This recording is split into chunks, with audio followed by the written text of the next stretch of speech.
This episode of Beaten Down is brought to you by Arco Roofing.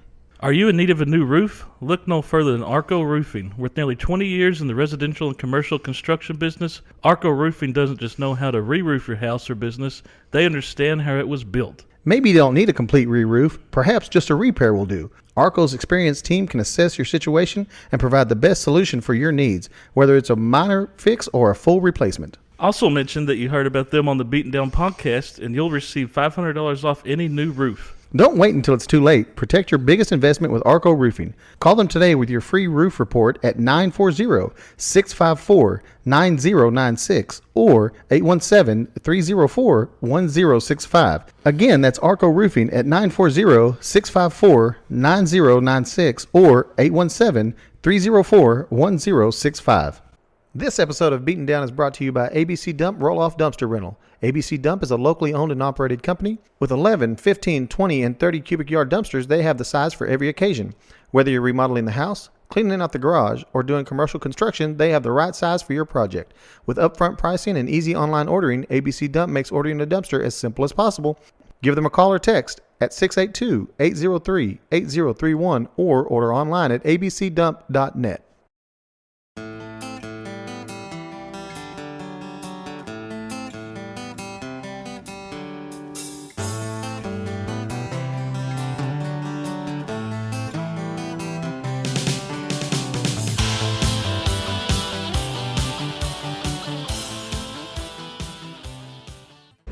Well, today is the day. It's the day we've been waiting for. Keystone Light Apple has hit the market. And if you can see this can. It's been in other markets. Mm-hmm. Oh, it's America. A bald eagle with a American flag do-rag on. With the apple and the talons. Damn right. Let's try it. Keystone Light Apple. I mean, I've tried it. You've already tried it. In fact, I had one before you got here. Son of a bitch. Smell it.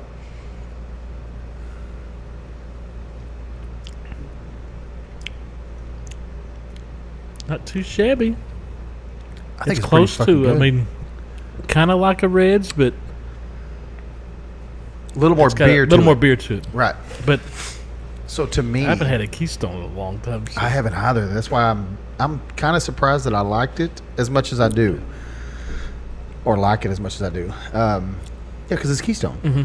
Also, did you notice regular can, not the slim can? Ah. So all Keystone is going to go to a regular can now instead of that. They call them high cone cans. High cone cans. But yeah, they're going to go to like a regular Miller Lite can now. As you should. It's just so they get the. Well, they didn't. They were trying to be cool. Of course. Yeah, this is if you like Reds.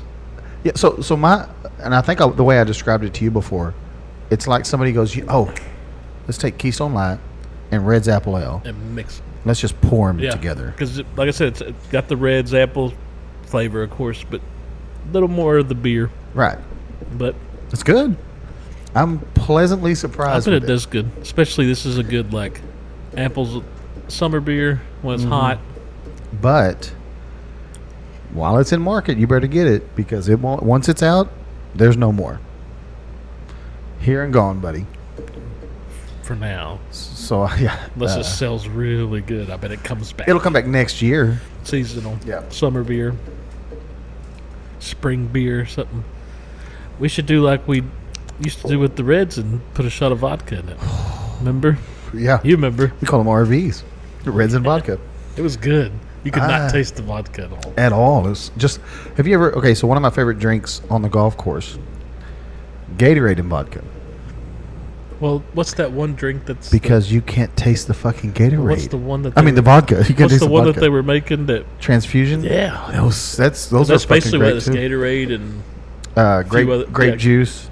You don't taste anything. Vodka and ginger ale maybe or something? They were putting like double vodka. You didn't taste them. So good. So dangerous. We used to drink a lot of vodka frescas out there. Yes, a lot. A lot. But the vodka Reds was... They'd have Reds in the pro shop and then they had strawberry Reds. I liked the regular better. I did too. Strawberry was a little too They also sweet. had a black cherry. Wasn't a fan. Sweet. They had a peach at one time. Wasn't a fan. Well, noticed that y'all Wilding Out Wednesday. Yeah, Wilding Out Wednesday.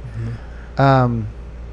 And one of my favorite things, when we get together, Is beer. well, typically it's a Friday night. Today it's a Wednesday night. There's beer, friends. Mm-hmm. Well, friend. Well, we are friends. Yes. Bullshitting. Mm-hmm. And that's what it's all about. That's the number one. And I'll cancel that. And every time we get together, I just get like a rush of blood to my groinal region, and just That's called a boner. oh, is that what that is? I think that's what that is. Shit. It's called. I think that's what it's called. And I See, also get one. It's more like a parking a semi. It's not full. Yeah. It gets there. It's not 6 to midnight. You're At about first, 9 o'clock. But by the end of it, especially when we did do Wilding Out Wednesdays and it was midnight. Okay, so stupid. Go. In fact, though, he was the ringleader. Yeah, no, he's the one that's. I'm not going to drink it all. And then if he got a couple of them, then he go wilding out. That's why we called it that. It was fun, stupid. though. It wasn't fun the next day, but it was fun. Thursdays was always a sluggish day at work, dude. That 5 o'clock came real early. So stupid. I'd be like, snooze. I've never been one to hit the snooze button. God. Do you? Sometimes I do. Sometimes I'll pop right up. Mm-hmm. But on average, I hit it once. No, not at all. I figure it's just my fear is I'm going to hit it. But a I'm lot of going to times, hit the snooze and actually hit the turn off. And I've done that before. And that's the issue. And a lot of times if I do, I won't even realize I hit the snooze. Like, I won't remember doing it, but I know I did because it'll go off and I'll be like, well, that's the second. It's been 8 minutes because it's set like so I was like, I hit it once, but I don't remember doing it. I used to when we worked at Rolling Beer, when you had to get there, like when you had to get up like at 4. Yeah. I'd put the phone across the room. To make you get out of so bed? I had to get out of bed because it was out of arm's reach. So I was like, I got to. Yeah, no and shit. that's when my alarm was the Pearl Jam song, Yellow. Ledbetter? That was my alarm. You hear that, it was starting. I'd be like, Chasker to hate that song. For some reason. Weird. Weird. Because it would play for a little bit because I'd like, because that's when we also had a newborn. Oh, when you're making the thing go off with a newborn? Well, I had to get up. But I'm saying, but you're letting it play? And we took turns, like, so I'm always a guy that stays up till midnight. Mm-hmm. It's always him. Yep. I don't care what time I'm getting up. Right. So I'd stay up with Audrey till, unless she was asleep. Most of the time they weren't. So I'd stay up with her till midnight, and then me and Chance would tag off. Mm-hmm. And I'd go to bed at midnight and get up at 4. And during the summer when you're going to 6 or 7, Mm-hmm. So stupid. That was quite the rough days, man. I remember those days. We were young though. I could do it. I weighed 175 pounds. Jesus Christ. Working there. What'd you weigh when you graduated? 170. So I couldn't put a. I was me I too. couldn't put weight. I was trying everything I could. I would take weight gainer, just dump it in my mouth and hit the water. I couldn't. I was the same way. Sweat it all off. About 170, 175 when I graduated. My waist was 29 inches. Mine too. 29. My first beer shorts that I ever bought or got from work, they were 29s, and I had them up until probably we moved into this house. Yeah. I was like so I started, I was 170, graduated. And for a couple of years after high school, it was still kind of the same way. I dropped weight really bad. I really didn't, and I wasn't working for the beer. I was, I really didn't gain weight till a couple of years, but it wasn't like crazy. Yeah. Then I started working at my job. Desk job. And I got into the 190s, probably weighed 190 pounds. And then I went to the beer, and I remember I started May or June, right in the heat of the moment. Yeah, I started right in it, and they threw me with Dave, and he was testing me. I remember I dropped so much weight so fast that the uniforms they gave me weren't fitting anymore. I went from 190 to 170 in a month. Yeah, quick. You're sweating so much. And Chassis mom thought I was like sick On like drugs. cancer. I said, I weighed this much when you met me. She goes, something's wrong with you. You got cancer. I said, no, I'm just. I sweat so much at work, and you're constantly. You're It is a workout. Yeah, you're always moving, and it's 100 degrees. You're throwing cases of beer. It's cardio. It's like an upper body. So I was like on average 175 working there. Yep. For 2.5 years. And then I went back to this job. And I stayed around for the longest time. I was like 200, 205, 200, around there. I'm close. I mean, now it seems like I stay around 220. I got back down to 205 last year doing the intermittent fasting. Yeah. But I was like, I'm 205, but I don't look as good as I used to. But here's the thing, right? So let's put you right now back to let's even say 190. Oh God, I think our heads are so big now, which I don't get. Well, my head's. I get it because I've always had. But you didn't have a big head like that. I mean, it didn't appear to be as big when we were young. Well, I think it's when you add the face weight and the beard, it really looks giant. When I lost all that weight back in like 2020, yeah, I look like a bobblehead. My head was still big. I lost a lot of weight in my face, and my head was still big. So that's why I was like, maybe that's not my ideal weight. Because I don't. Yeah, I'll just tell myself that. My ideal weight is about 220. I'm gonna wait on this beer to go in my mouth. Did you happen to watch the roast of Kevin Hart? I've seen clips. I haven't watched the whole thing, but there was some pretty hardcore shit that went down at that one. Of the clips I've seen. So I haven't watched it either. I've seen the Cat Williams. Which was shocking because they've hated each other. Right. And I get that he was roasting him, like he's saying shit about him, but that's what you're supposed to do, so... And he took it... The fact that he was agreed to be on it makes me think... Right. Was there ever any beef, really? Is it just... Yeah. Or if there was, I'm sure Cat wouldn't agree to go on shit because he's... what do you know, maybe? But if they pay him enough... Right. I mean, you think all them people are doing that for free, most of them? No. Absolutely. I mean, it's supposed to be all your friends and everything. Yeah. But some of the people are always on the roast. Like Jeffrey Ross. They're always on the roast. Isn't that who it is? He's now bald. Yeah. And he's always dresses up. I said he's like the roast master or whatever. But this one's Shane Gillis hosted. Oh, is it? He hosted that one. Okay, I didn't know that. And he was doing pretty good. Like he talked about what's his name, the one that dated Kardashian and stuff. That Kanye? That was on SNL. The white. Oh, dude. Pete Davidson. He was talking about Pete Davidson he said something like he got all of his tattoos removed because he did. Like and he said now you have to actually talk to him to realize he's a piece of shit or something like that instead of looking at him. But there was some like that Pete Davidson's. He said because what's his name? The one comedian he's very right wing. He was at Trump's thing. He's been on Joe Rogan. I can't remember what his name is, but anyway. He's a little smaller. He's smaller. Oh, he's smaller. He's on like the Kill Tony stuff. Let me look him up real fast while we're talking. So you know who I'm talking about when I show you. Maybe. Oh yeah, you'll know. Maybe. But he's very he was. It's not Tim. Tim Dillon. He's a bigger guy though. He's not small. No, this guy's little. It's the main dude on Kill Tony. The main. Oh, Tony Hinchcliffe. Yeah, the little guy. Yeah. Well, he's big right wing. Like he was. Okay. So people were taking shots at him for that, of course, because most of them are liberals that are. But he's taking it with fine, you know. But the blonde chick that's always. Nikki Glaser. No, the one that's the older chick that.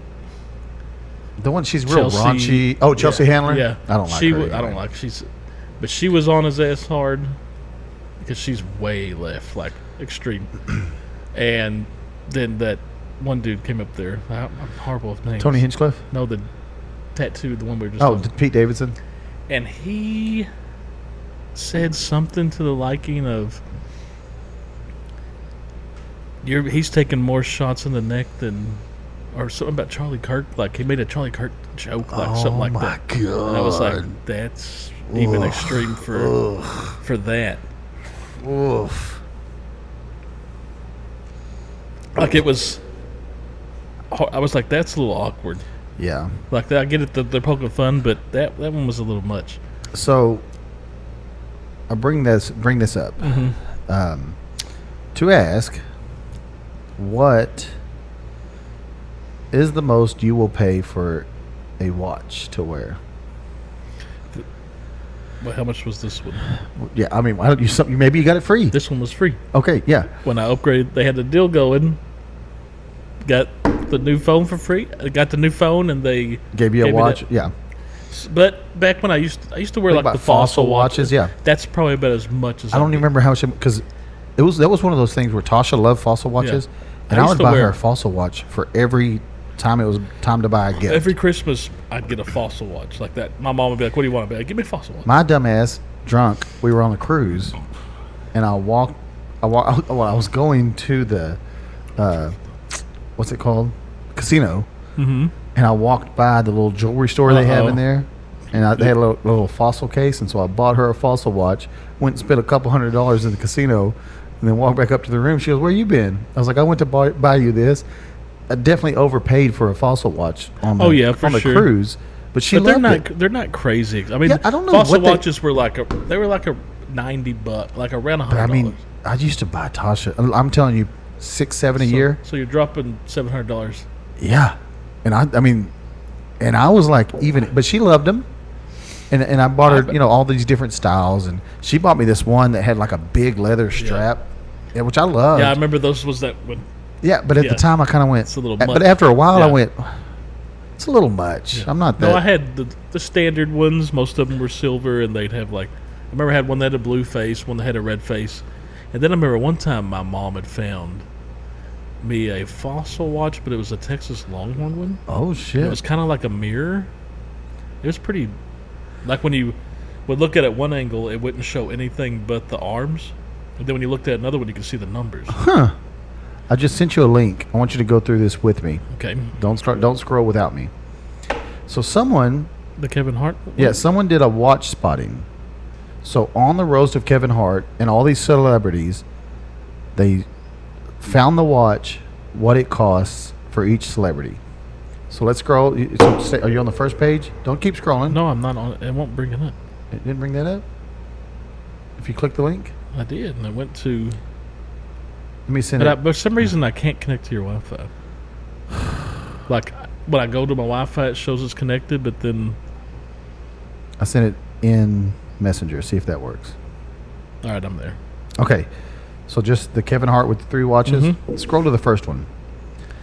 Kevin Hart's watch. $100,000. $100,000. That's a crazy looking watch too. It's a Patek Philippe Golden Eclipse, and then the model number 100,000. Okay, yeah. No, that's not gonna be shit. That's gonna be one's shit. over $1 million.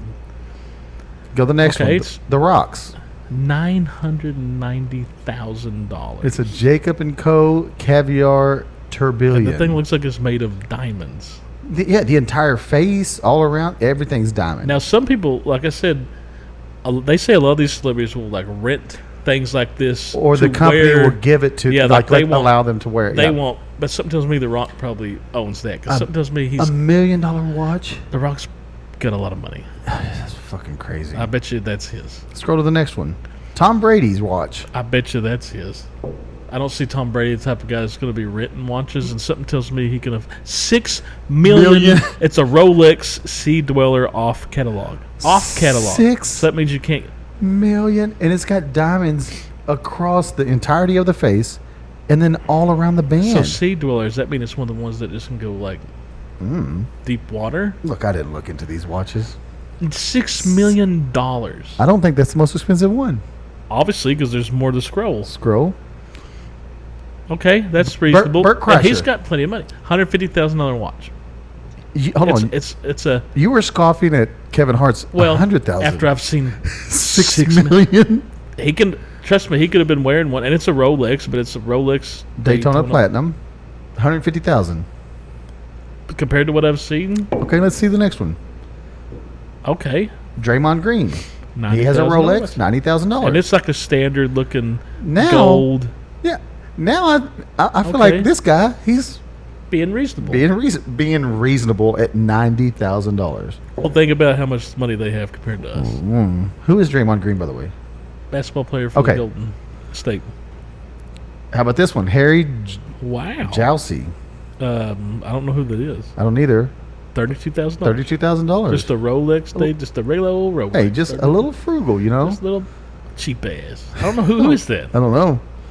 Next one? Max I don't know who that is. I don't either. $200,000, another Patek Philippe Nautilus. $200,000. It's pretty. It doesn't look like much for $200,000. Looking at the picture of it, Right. that looks like a fossil watch. It does. Like it doesn't look like anything special. Next one? Not 200. Serena Williams. $400,000. $400,000. Royal Oak Frosted Gold Rainbow. I mean, it's a neat looking watch. It's got some rainbow diamonds on it. Pretty cool looking face. Yeah, I've always liked the watches where you can see the inner workings of a watch. But when I wear it, go ahead. Next one. I don't know who this is. Ron Boss Ross. Everline. Is he a boxer? Maybe.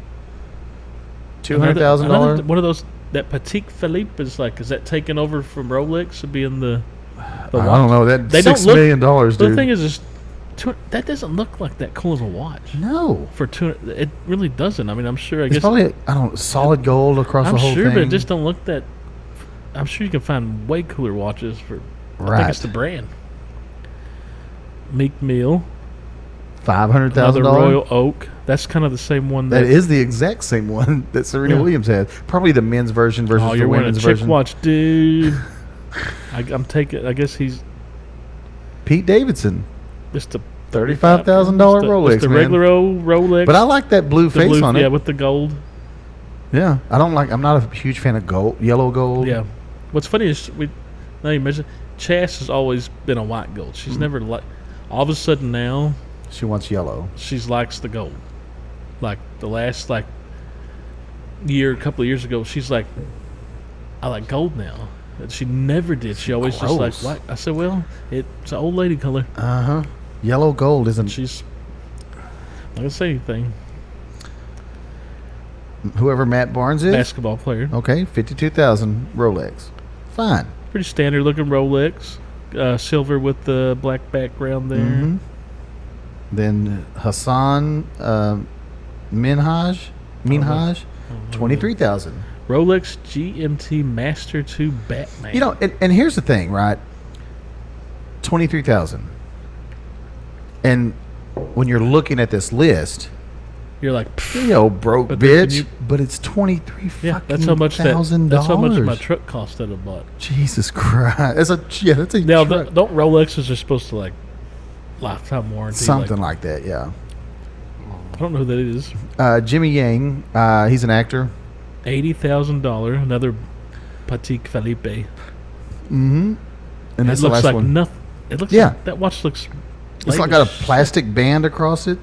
Yeah, it looks cheap as shit. That looks like nothing.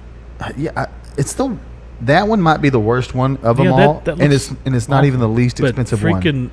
Tom freaking Brady crushed everybody. I really thought there was one that was $9 million, but I think $6 million. Nobody's even. I think I was thinking of the $999,000. The closest one, I guess, was The Rock. And and almost $1 million. $6 million. You think that's his? Yes. I'm sure. If I'm Tom Brady, I mean, come on. I kind of like the gold with the green face too. Well, it's because it's his name. But I mean, I kind of like the look of it. I don't like this shit. But I'm not impressed. So these people that are buying these $1,000, $100,000, $1 million watches, how many times are you wearing that? How often are you? Like if it's a $32,000, $23,000, maybe you're wearing that a little more. But how often is Tom Brady wearing a $6 million Well, I'm sure Rolex? Tom Brady goes to a lot of big events that we don't go to. I bet that's not the only $6 million watch he has. I bet not. Or at least $1 million watch. That's fucking.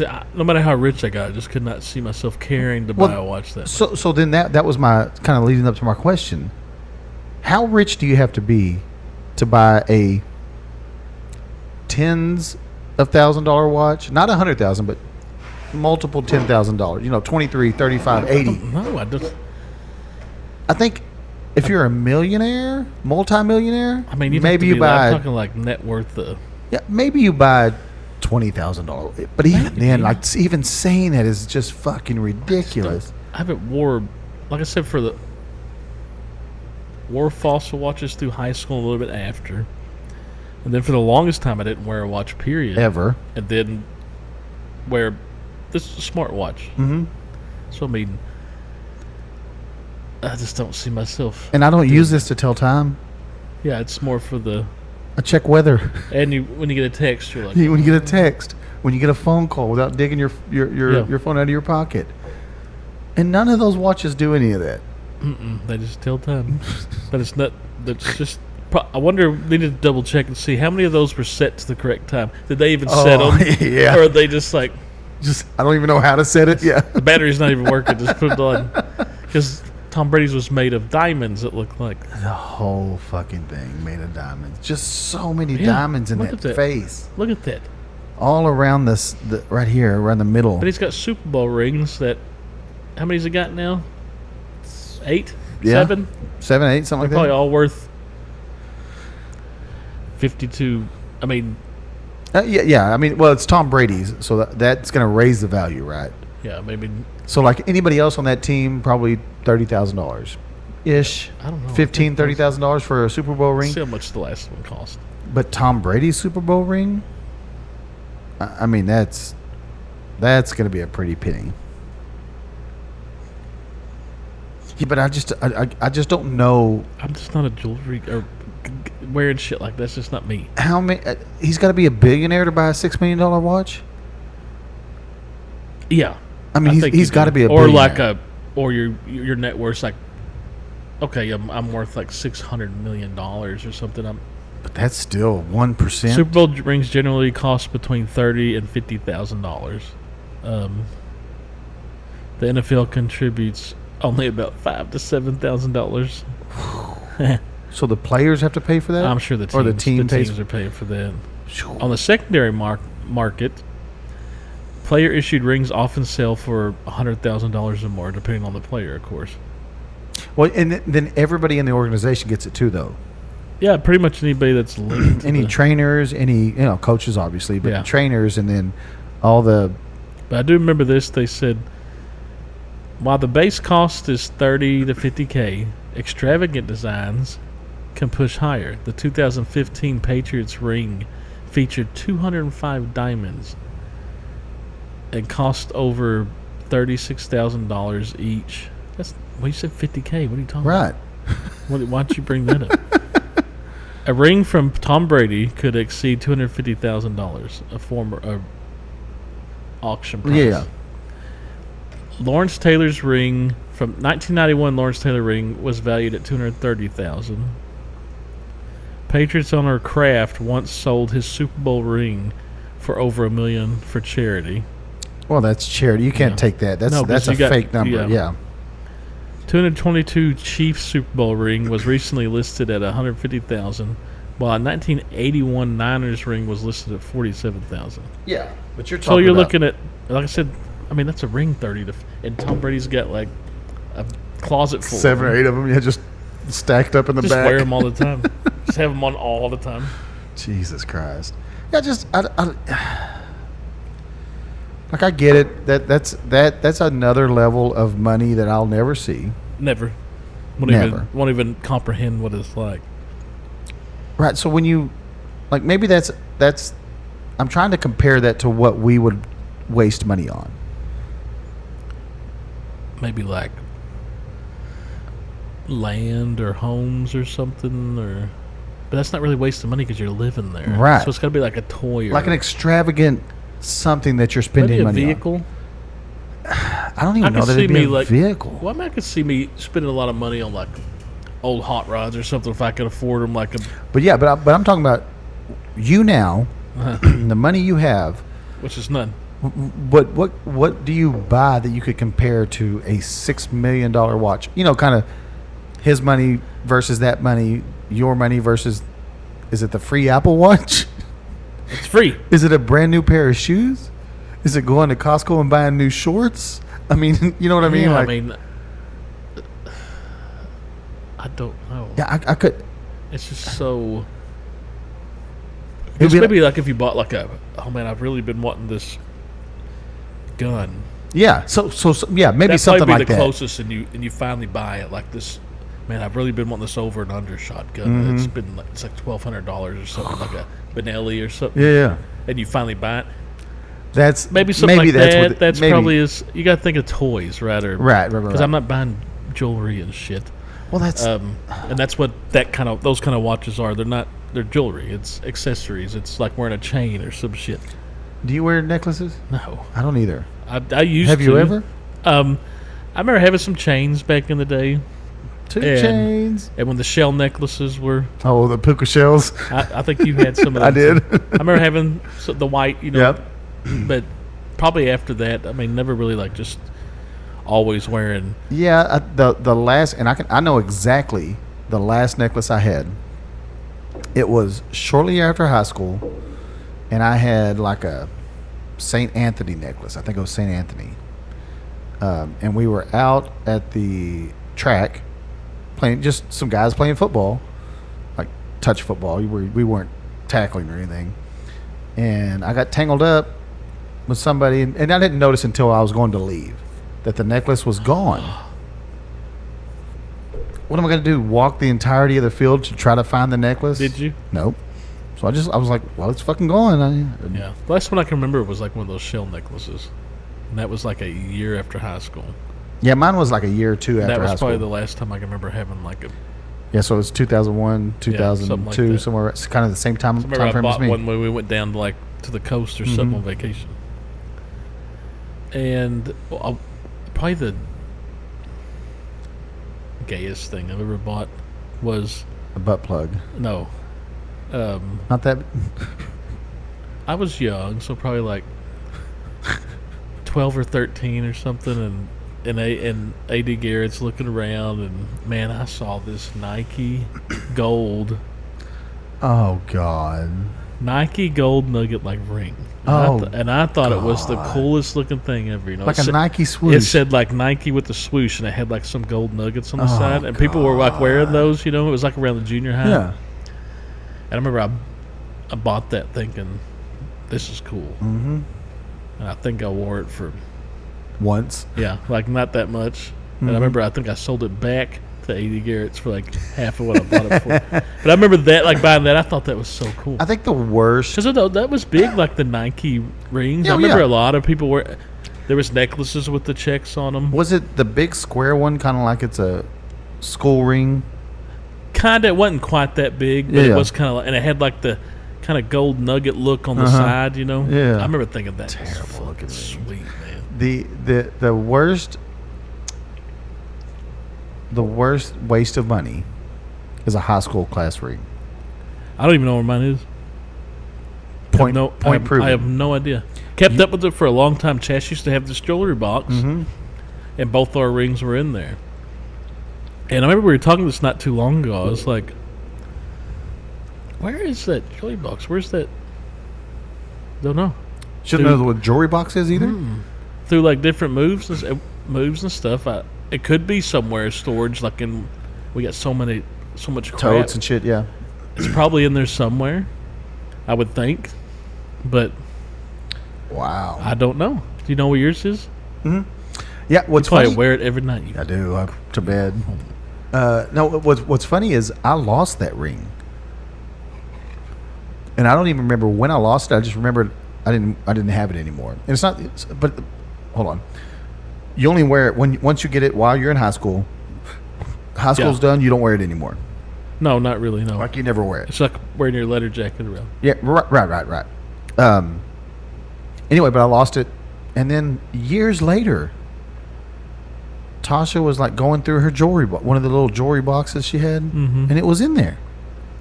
Where the fuck did that come from? She goes, I found it one day, and it has my name and shit on there, and she goes, I just threw it in here. It's like, no shit. My Nike ring. I've seen a bunch that kind of. Now the college graduation ring, Now that's bigger. different. That's bigger. That's something you can wear. I know always, people that 'cause, I mean- that still currently wear their college rings. Yeah, I mean that's But that's a bigger accomplishment than graduating high school. Okay, it kind of looked like. It kind of looked like those. Oh God, I do remember those rings. Were Jesus people were wearing them all Christ. over the place. Yeah, it kind of looked like that. Oh, that's terrible. Yeah, it wasn't a good purchase. I'll admit it. And that's the reason why I was trying to. Do you remember what you paid for it? I have no idea. I remember thinking it was a fortune because I bought it myself with money that I'd saved like $150 or something. Yeah, I mean, it probably wasn't anything crazy because I couldn't afford anything. But I mean, that's a lot of money when we were younger. Yeah. I remember thinking after a bit of having it for a couple of years, thinking, I'm going to go sell it back, get my money back. That's not how it works. He didn't pay me the same as what I paid him for it. Of course. He's in the business of making money. And he probably sold it the next time for even more than what you had in it. I thought it was, when I was buying it, I thought that was just I think at the same time I bought that and I bought Snoop Doggy Style the CD from there. And he had cut the explicit content where it said that, like it was scissor cut out of the. He's like, don't even worry about that. So I was like, getting me a gold ring, got the freaking Doggy Style. God, you spent like $200 in there that day. I remember I'd saved up a lot of money and.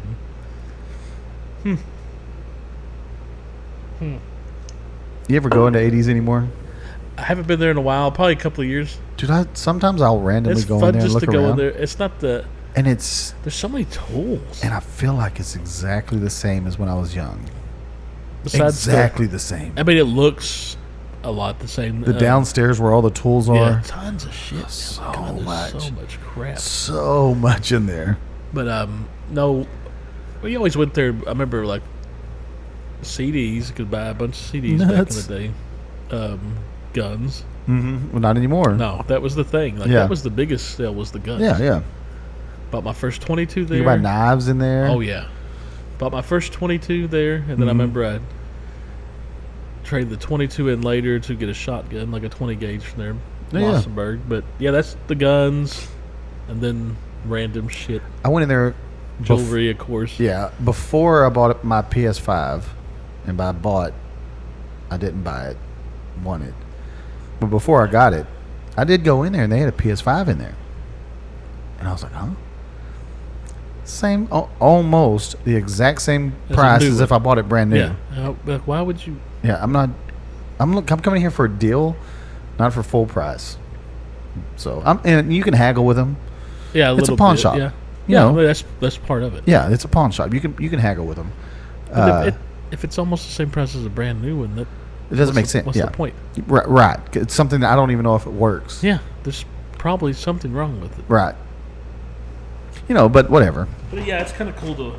I'll take one while you're in there. Thank you. It's kind of cool to walk through there. It is. It's kind of a nostalgic thing. Yeah, for sure. I'm not walking in there planning on buying anything, but I swear to God, some of the signs and stuff and everything that have been for sale are still the same ones. Oh, exactly. I have been in there with Tasha, and she's bought some stuff, little knickknacks and stuff that because they've got a lot of Western stuff in there. Oh yeah. A lot of Indian stuff. Yeah.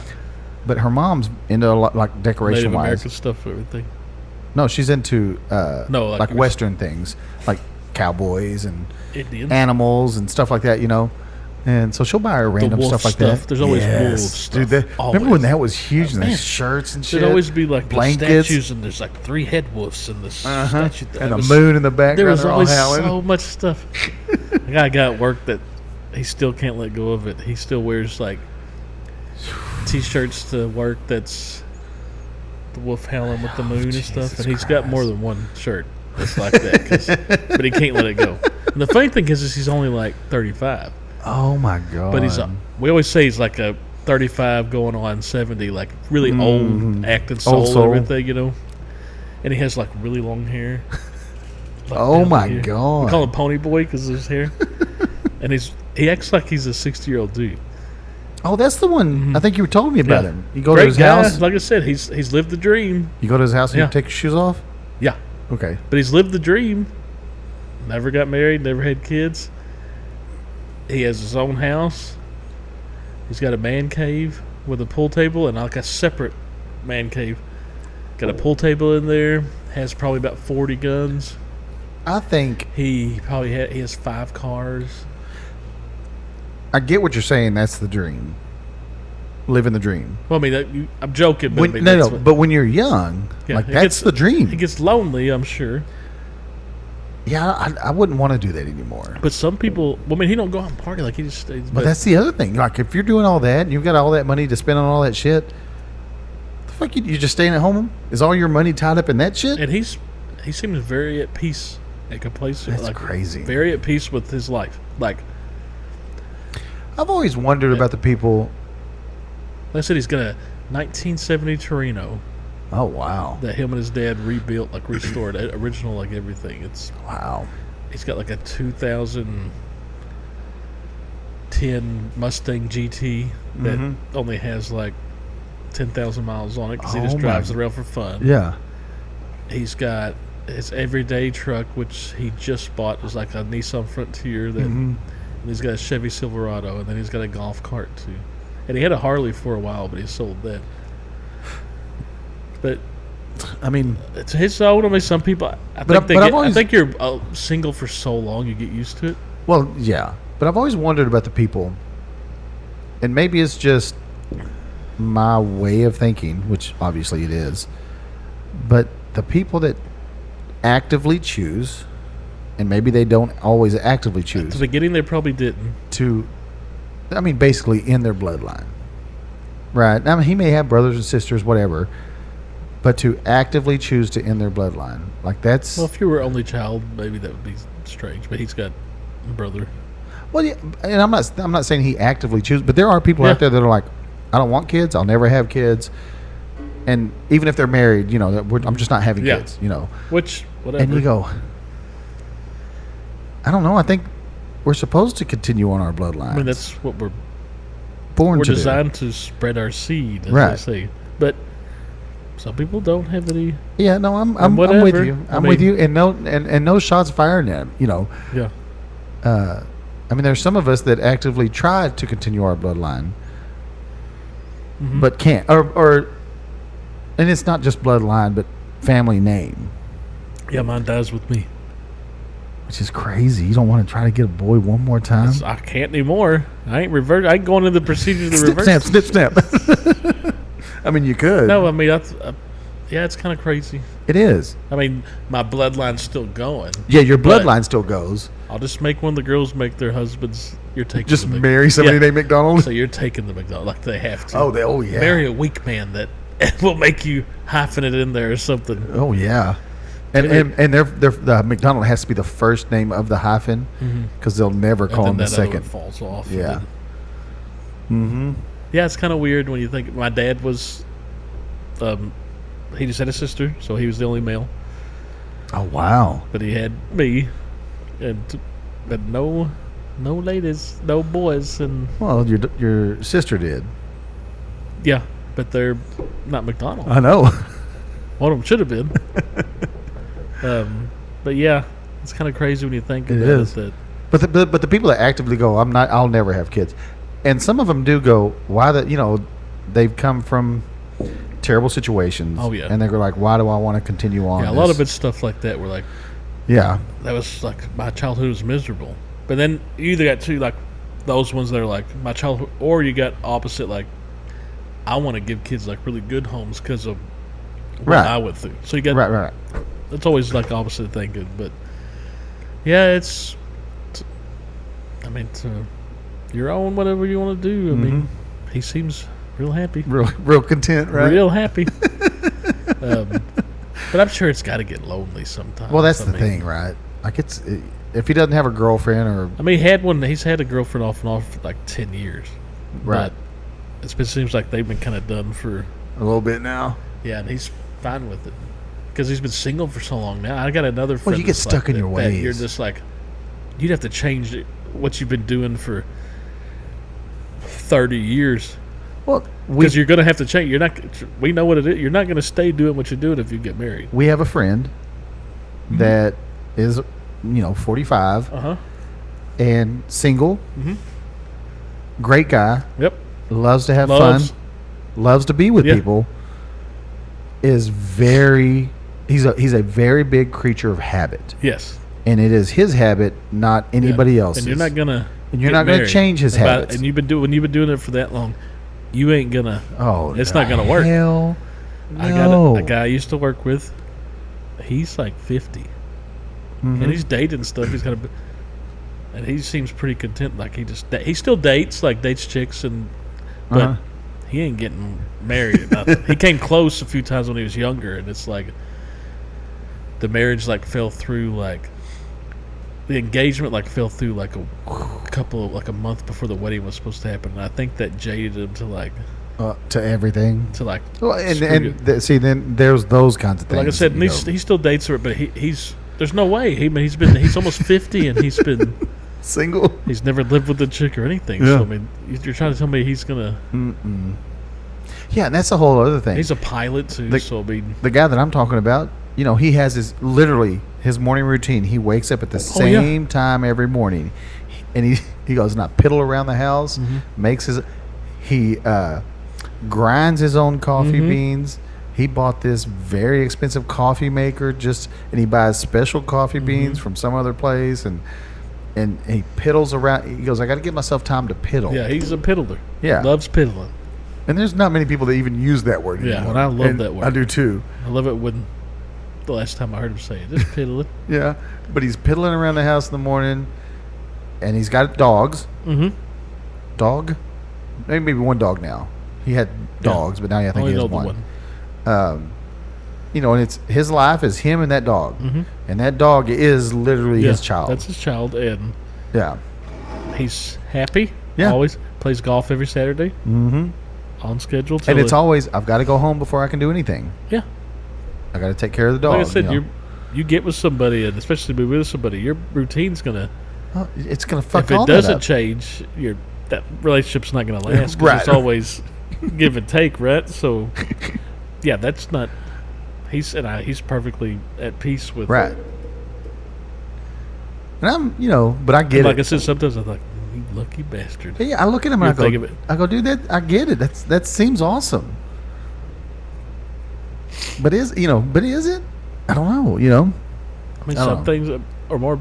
Some things are important, and some things ain't. To some people, it's just everybody thinks differently. But it's But family's really big with them too. So very big. Some. But I mean, But yeah, you're right. 100%. You can tell his family means a lot to him. So it ain't like it's that where he's like, yeah. No, I'm the family thing. He's he's stuck in his ways, and he has got been his thing, for and a he's long like, time. I guarantee you, he's like, fuck you, bitch. Yeah, like I said, it's different because where you've been, how we've been for so long. I don't even remember what it was like to be single. Yeah. I don't remember. Yeah, you've at least you're the same. I haven't been single since I was 17 years old. Yeah, I mean, I'm not with the same woman, but you haven't been. I haven't been single since I was 17 years old. I'm fixing to be 45. Gosh, she trapped you that young, huh? I trapped her. But it's not what's important. It's just crazy to think about. I was just a kid. 17, I was the baby. That's how much. My youngest one's going to be 17 this year. Over half your life has been with one person. And I've been waiting for over half your life. And I've been waiting for when Chas has the McDonald name longer than she had. Oh, her name. She's got to be there.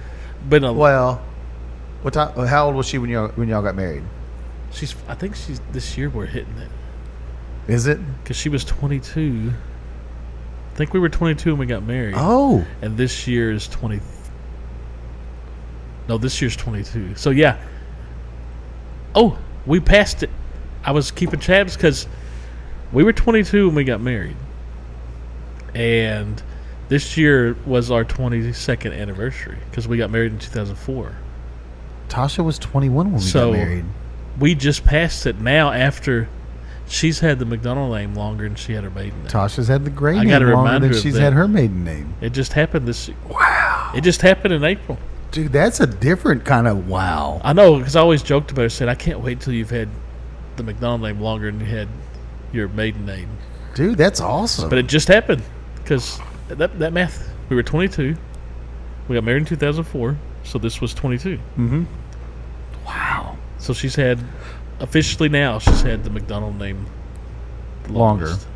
Even if I die or we get divorced, you got to keep it because you've had it that long. You want to go through You all the can't change trouble it, of yeah. changing all that bullshit. Oh yeah, it's terrible. You know, speaking of that, it's weird. Sometimes she'll call me on my work phone, and somehow it just knows the name of somebody who's calling you on the display, which is odd. Mm-hmm. Sometimes when she calls me, it says Chastity McDonald. And sometimes when she calls me on the same phone with the same phone, it says Chastity Hopkins. That's weird. Don't know why. She'll call me on the same number on my work phone. Right. Sometimes McDonald, sometimes I'm like, what the? Has she had the same number for a while? Yeah, For like ever? yeah. We got these phones before we were ever married, I think. Together? When she was still Hopkins. We were living together, but her sister started working for Verizon, so we went to Verizon. Oh, and yeah. got, because we got some employee discounts. I'm pretty sure we got the phones when we were living together, but not married. But it's weird how So maybe sometimes it'll just. Yeah, that's weird. from that long ago. You're talking. We've been together for 22 years. Oh, No. no longer than that. this November will be 27 Jesus Christ. because we started dating in 99. Jesus. So this November will be 27 years. Who is it? What do you got there? Oh, is these the Guinness ones? What do you got there? So this is from Costco. Guinness battered fish sticks. Oh, you've talked about these before. Thank you. They're hot. They're hot too. They're so That's good. hot. That's hot.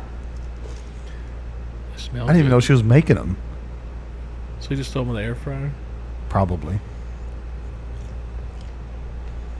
They taste like beer battered, but they're fucking great. And you get it like that Guinness No, taste. that tastes like not like if you made it at home frozen. That tastes like you went to like a fish and chips place. You can taste the.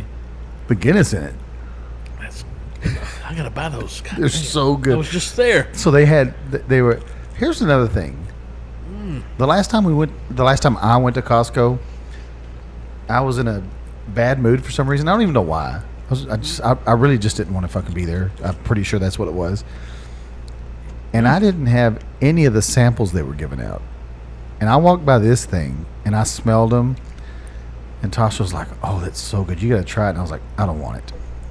Try to be an ass. I was just being. I wasn't being a jerk to her. I didn't want to be there. I just wanted to get home and then she kept talking about how good they are, and she bought some, and then she made them the next night, and I was like, "Oh God, why didn't I try That's this? fucking great. It's so good." No. All right, I gotta bow. Damn it! I'm gonna go to Costco this weekend again. They're really good, huh? We went there Sunday. And they're gonna go again. Yeah. What's the point of having the membership if you? If you don't use it, That's great. it's so good. I saw a video. God, I'm fat. That's why I know I'm just fat because how excited food makes me.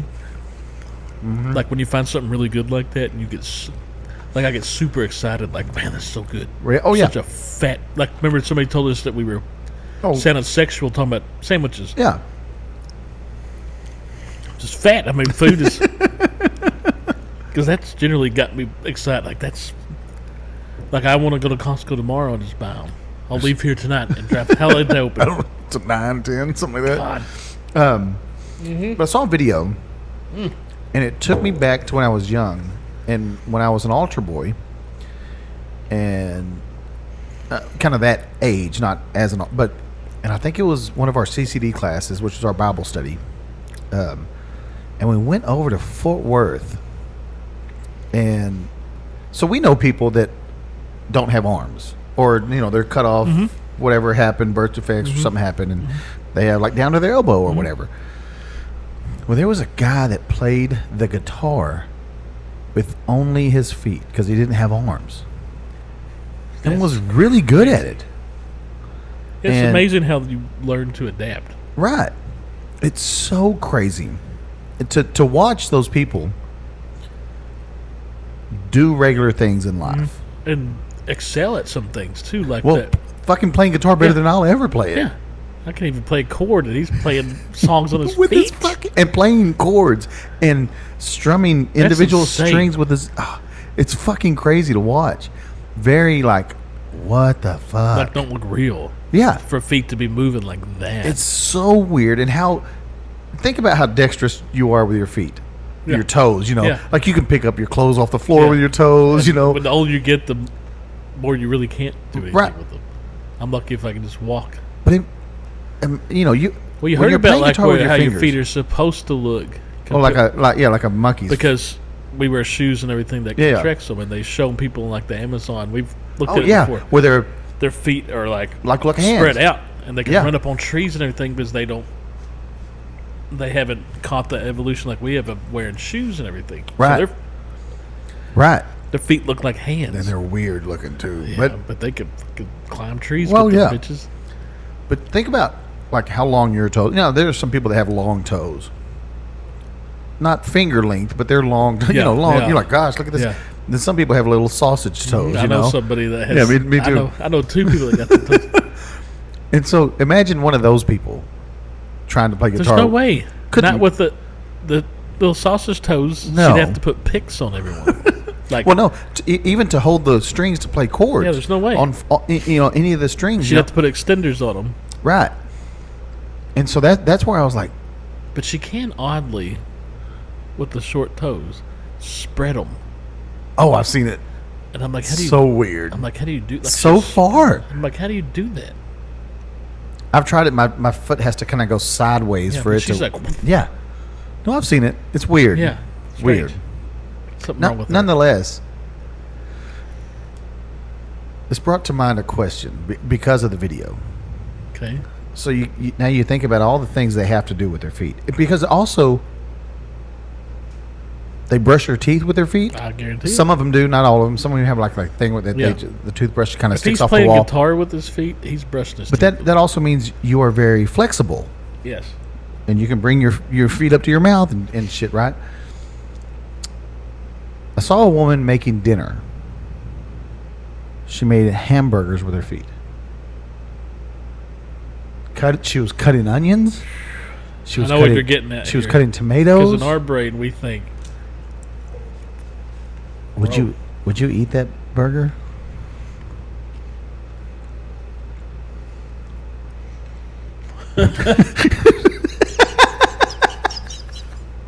oh God. So, let's take if it was Chaz, Yeah. and she was making burgers with her feet, and Mm-hmm. I watched her wash them and everything. Yeah. If it was Chaz with her feet, I know, and I watched her clean them right before she did it. Sure. Mm-hmm. If I walked into some diner and some lady that I don't know that looks like a typical diner person, What if you working- watched her wash her feet as she made the food? Like right before she washed her feet and made the food. Oh man. What about you? Well, so here's my question, and the reason why I brought it up.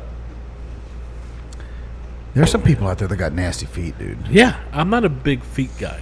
I kind of don't like feet. It's not one of your sexual fantasies. No, I am not in on the feet. Some people are. Yeah. People, there are women that make a lot of money off feet pics. Yeah. And I assume there's maybe some men as well, but But no, I'm not a. That's not a. I've never been like a feet dude.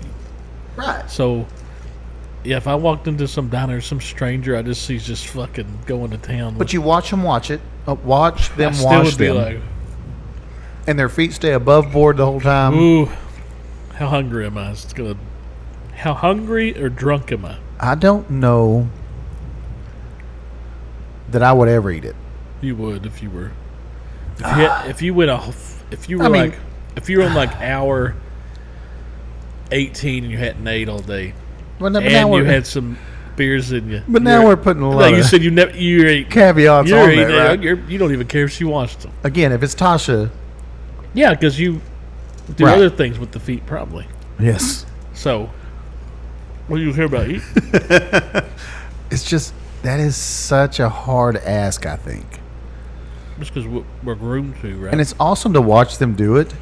Like the whole video was like, yes, I don't have arms, but check this out, kind of thing. I don't even know if it was And she's frying and flipping the burgers. my own feet. I don't know if I'd eat it I don't either. because I know how my feet sweat. Yes. Even after I take a shower, I'm like, well, they're clean. I mean, I scrub this shit, but I'm like, if I stepped in some hamburger patty and then made them, like, I eat that shit. My own feet. She was like patting them That's up with her crazy shit. feet. I was like, what the fuck is that? Try to hold a knife between your toes and cut an onion. No. No fucking way. I'm cutting toes off. I'm going to fuck myself up. I'm going to fall to the ground, the knife's going to fly up in the air and land at me. And I'm not going to have any arms to block it. Well, and here's my other thing, right? So, in the video, she's like at the counter and cutting everything and patting it up. So let's just pretend she never moved, so her feet were clean. Mm-hmm. She then has to move her chair to go to the stove to then cook. Their feet's got to touch the ground. Right. They ain't clean no more. The floor of the fucking nastiest place ever. And the sink was next to where she was prepping the food. So her feet have to touch the ground. And you can say, oh, what about slippers? Oh, good. Let's put something Those on are them still... You're gonna. The only way how you wear the cooking gloves, I'm gonna mark it. I'm Foot gonna trademark these foot gloves. Like there probably are some out there already. gloves for the feet. Well, there's yeah. shoes. I've seen those toe shoes. They're like just like rubber socks. I'm gonna make some Or latex socks. latex gloves for the feet. And she's Well, gonna wear she them. wasn't wearing them. But that was... I said she had to step down to move the chair, Yeah. to then sit back on the chair, And anybody who's and then worked pick a patty up. anybody who's worked any kind of fast food or any place, if you've ever worked, you know how the floors are. Terrible. You clean them every night, but you know how they get. I wouldn't eat off And of plus, them. there's people walking around in shoes Right. that's been walking through God knows what. That's why they're wearing shoes. Mm-hmm. Yeah. Fuck. I'm a trademark feet latex gloves. We gotta call them something. Gotta come up with a name. It's a good name for flubs. Flubs. I'm sure there's not a big market. I'm sure that's probably not a big market where people cook with their feet. It's but a very niche market. yeah, very small, but still, whoever they are going to buy It's the like the shit people out that of say, oh, these are left-handed scissors. them. Yeah, there's enough people out there that buy them that they make them. Right. I mean, I don't know. yeah. And you're sitting there watching this. Like, fuck. I just got, like, it was a very interesting video to watch. And then immediately I go, would you eat it though? And I went, nope. No way. in Yeah. hell. Oh, it's fucking crazy, dude. That is wild. Those are fucking good. I told you. I think I mentioned that a while back. Yeah, you did, and I was like, I completely forgot about them. And then I also forgot we had them. the good thing is nobody else in the house would eat these.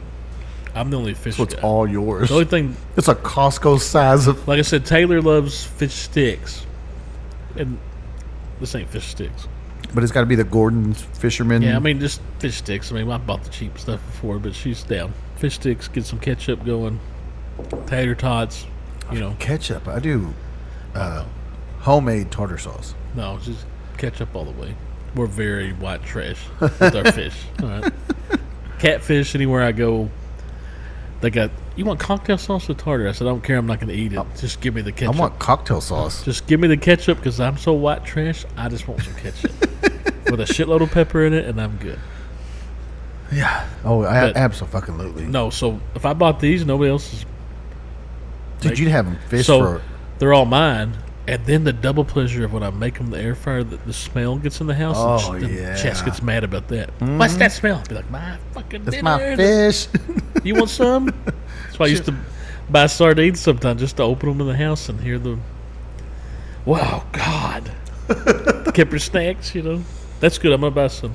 Tristan's really been in on sardines and kipper snacks Well, and yeah. stuff like that. Think about it. It's a perfect rush snack if you want to eat something fast. You don't have to cook anything. Mm-hmm. High protein, low fat. All of it's high protein, low fat. Because it's just fucking fish. Mm-hmm. Lots of mercury, though. Yeah, but meh. Who gives a shit? But I love me some kipper steaks. I haven't had anything like that. It's been a while. I've had, like, I told you recently I bought some Spam. See, and after you said that, I was like, I'm gonna buy some, and I forgot. And I still haven't cracked it open yet. It's sitting in there. So I made my kids eat fried Spam sandwiches, yeah, just don't. and It's they great. loved it. If you like fried bologna sandwiches, you're gonna like. I haven't made that for them yet, but I need to. But we also don't do a lot of bologna. But that's the money. Just And if I'm getting bologna, it's the chub, and I'm smoking it. yeah, but I'll still buy just a pack of bologna sometimes just to have in the fridge with And you the. got to rip off the red. You're fucking right. The Oscar Mayer with the. And what I would do is I would take, because I want to peel it off altogether, and then there's always meat left on it. So I'd put it between my teeth, and I'd start pulling in a circle to get all the meat off of it. Fried bologna sandwich, man. You Yeah, gotta, but you got to cut it. yeah, you have to cut Just- it or it'll Yeah. balloon up on you. You cut the Pac-Man. Yeah. Well, you cut it so You just when cut it a cooks, notch. it looks I like put like 3 of them on there. Really? Just spice it up. Give it a little design. little design. You just need one, but I do. Bah, bah, bah. Yeah, but no. you just put just a cut. You don't cut a notch out. You just put No, a cut. just a cut, and it'll Yeah. naturally expand. If you don't, It looks you like go- Pac-Man. But you give the kids fried bologna. Fried Spam's But trashy. fried bologna. Come on, man.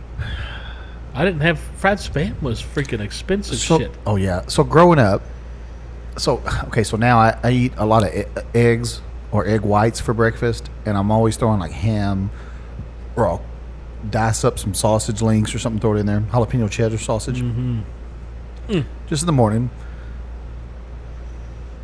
Growing up though, we would have huevos con weenies, Oh yeah, so just a hot yeah. dog. Oh yeah. Just I put cut hot up in dog slices. Pretty much anything, just to give it something. And I forget about it so much. Mac and cheese and hot dog weenies all the Oh. time. All the time. Beanie weenies though. Yeah. Oh yeah. Was so They're already, you know- good. Yeah, already in there. So No, good. mac and cheese hot dog weenies. Really? I've never Yeah. done that. Oh yeah. Or maybe have I? I've never done it. No. Maybe I've had it, but I've never done Hot dog weenies and mac and cheese. Now you just buy like the cup mac and cheese and Yeah. I'll cut up a hot dog weenie and throw it in there. It's great. it. Sounds so good. It's almost like think like spaghetti and meatballs, but you got mac and cheese and ranch style beans. I've thrown hot dog with just dude, ranch style beans. Because because I've been through stage where I'm so poor. I'm like, Fuck, what's it's in? so good. Okay, I got a can of ranch style beans, no sausage because I like usually it's Eckerd sausage and some hot dogs. in. I've done ground beef and the ranch style beans too. That sounds wonderful though. It's fucking great. But ranch style beans, dude. Ranch style beans and the So mac and good. cheese. That probably yeah. Because That I sounds, mix it together anyway Yeah, to yeah. eat it. Fine. sounds good. It's like chili mac. I have taken a can of peas, drained them, and just thrown mayonnaise in there and said this is pea salad. It's not, No. but it's still great. I've taken a can of SpaghettiOs, opened it, didn't heat it up, and used it as dip with Doritos. And it was awesome. I tell you, SpaghettiOs fine. The meatballs they put in there Oh, I love them. are not good. I love them. Oh, yeah. I'm chowing death. When I was young, I thought they were great. Oh, I still think As an they're awesome. adult, they're like, No, I still think they're awesome. what the fuck is that made out of? Cardboard? I think they're. I still love them. That the girls, we don't really love SpaghettiOs, but when they were younger, Taylor loved SpaghettiOs, but she didn't like the meatballs. Mm-hmm. So I buy the meatball ones on purpose and pretend like I didn't, Oops. so I could eat them out of hers and then give them to her. I've never admitted that to anyone before to just now. Whoops! I bought the ones with the meatballs again. Don't worry, I'll get them. Sorry. I'll get them out of there. Here you go. Oh, I missed one. Boom. That's crazy. I love them.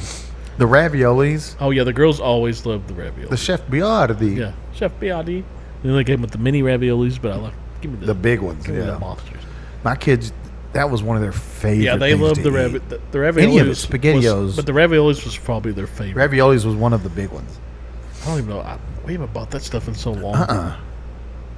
And then yeah. they came out with the little Instacups, basically is what it was. Let me ask you a question, because this always concerned the shit out of me. The metal. The metal, that you're not supposed to put metal in the microwave, but it had still metal on there because it had a metal top, and you could throw it in the microwave, and it's just fine. Well, you take the metal top off. There was still But the metal. ring the ring around the edge. Must be made of something different. Aluminum, I would assume. Yeah. Aluminum, and then the plastic lid you put back over. Yeah. It had holes in it. Helped the steam come out. I remember one time. So keep this in mind if you eat Sonic. Okay. Wasn't paying attention. Had like a leftover Sonic like chicken sandwich or something. Just threw it in there in the wrapper, right? Oh. And I didn't realize there was like Metal. foil and like. Yes. I started it started like the spark. outside I wouldn't of pay it is- attention to anything. Just threw it in there because I'm used to like the McDonald's or Yeah. something, the wax paper. Yeah. It The started outside sparking. of I was it, like, yeah. "Oh, that's foil." See, kids, I'm teaching you a valuable lesson. Don't put metal in unless it's a Voodoo Craft Chef Boyardee. Which I don't. Again, there's fucking metal there. I mean, I know what you're talking about, that ring and the lid snaps back. Man, the plastic yeah. contains it somehow. Fuck, I don't know, dude. That's when you first get introduced to the mini raviolis because they'd be in that the little microwave. single serve, whatever. Let me ask you a question, We still go through the cups of the mac and cheese though. dude. The girls love those. Those are Just so the good. Kraft mac. The single serve. Yeah. I always get because it's like original or triple cheddar. I'm like, well, the same price. Give me Get all the triple. cheese. Yeah, why am I gonna not get the Absolutely. throw that extra sodium my way? Cup of noodles. Did you ever eat those? Yeah, I used to eat them. Now we always buy like but yeah, for sure.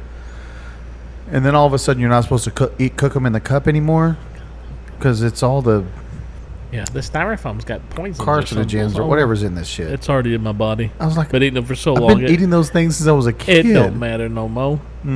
It's like, how many times have they said milk's good, milk's bad, eggs are good, eggs are bad, yolks are bad, eggs. They change their mind every 10 years. I watched, no, go ahead. It made my heart happy to watch this. So I umped last night, and there was a guy that was chasing around his little baby girl, and she was just covered in dirt. And she was in a beautiful little dress that was all dirty from the dirt. But he was just letting the kid play outside and play in the dirt and not be like, "Oh, get that! Don't put that in your mouth." Yeah, just go. Let's do like us. That's perfect for that kid. That's what I think. What's wrong with the world is we live by natural selection. Mm-hmm. If you made it, you made it. If you didn't, and weeded out the Right. dumb fucks. Well, Most some of us. At least like, but now it's like they're so censored and all protective that we're not weeding out the. Well, they were raised in a bubble. Yeah, we're not weeding out the morons. We're just creating more of them. We're Right. letting them breed. They used to take care of themselves and get hit by a fucking train or something. Now they're protected. Right.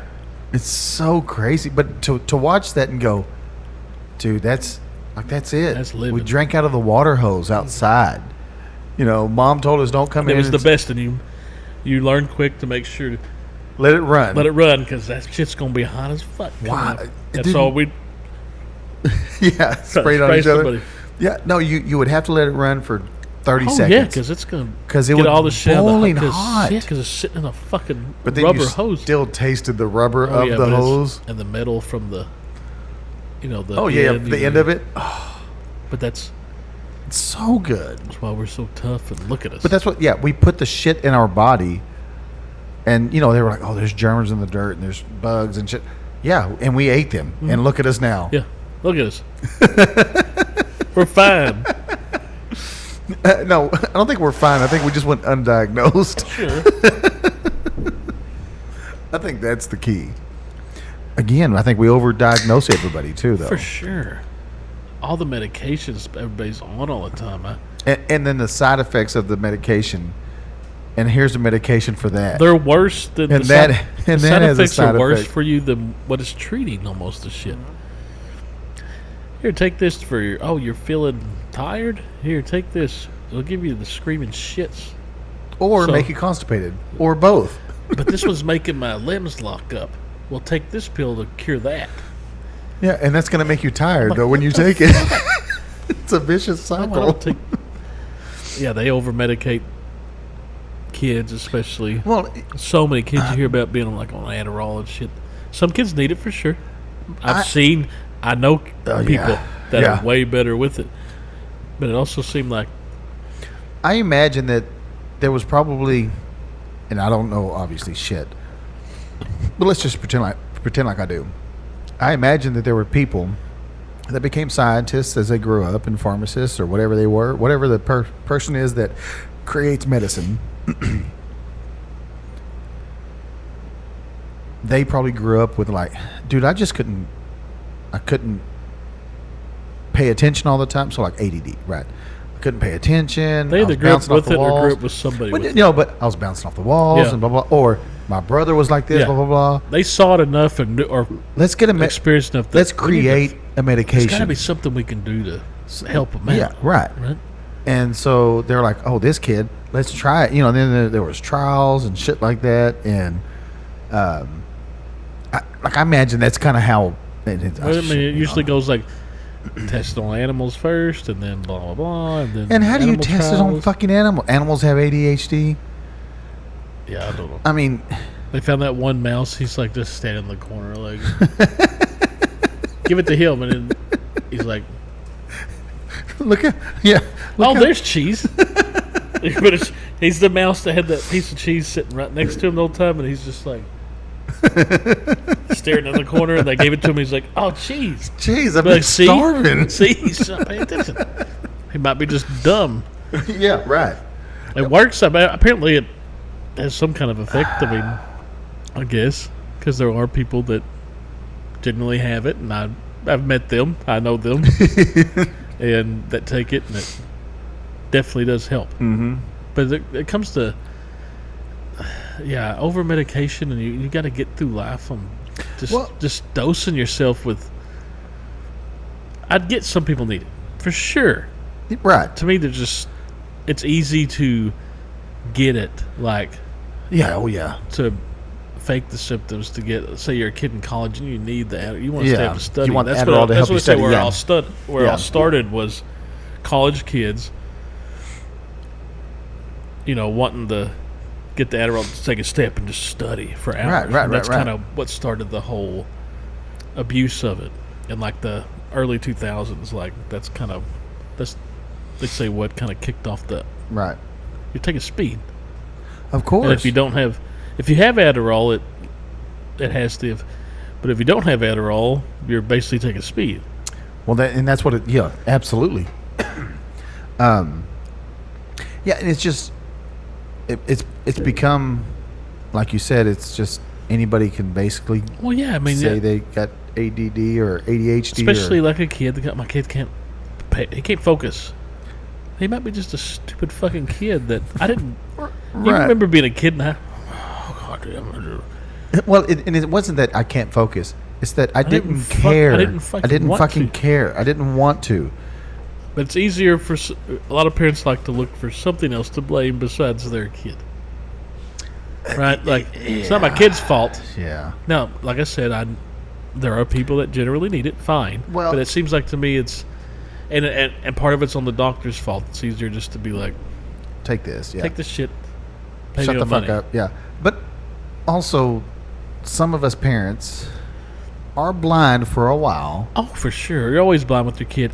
Always. My kid doesn't do that. No. My kid is... I knew somebody that was really blind for a long time. With one particular. I mean, you might have heard stories on this.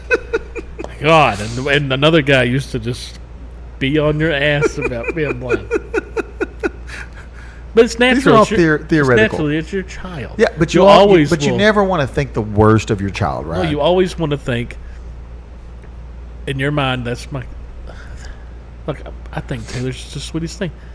She's probably going to grow up, like I said, to be like the next Lex Luthor or some shit. And I'll still... Also, the video you shared. How adorable was that? And she's so... You hear how she talked back then? Yeah.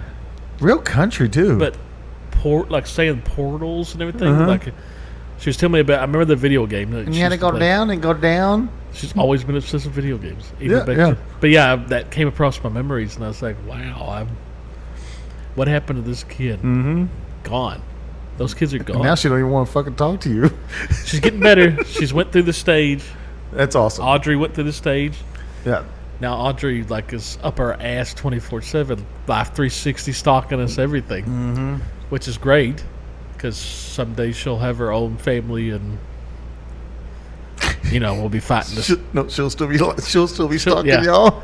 But Taylor went through her. Taylor went through her little run where it seemed like she wasn't mean, but it's like, yeah, I'm just gonna go up in my room. Yeah. But now she's been way more like. And what's funny is it seems like as soon as she started working, now she's really got something to talk about. But I mean,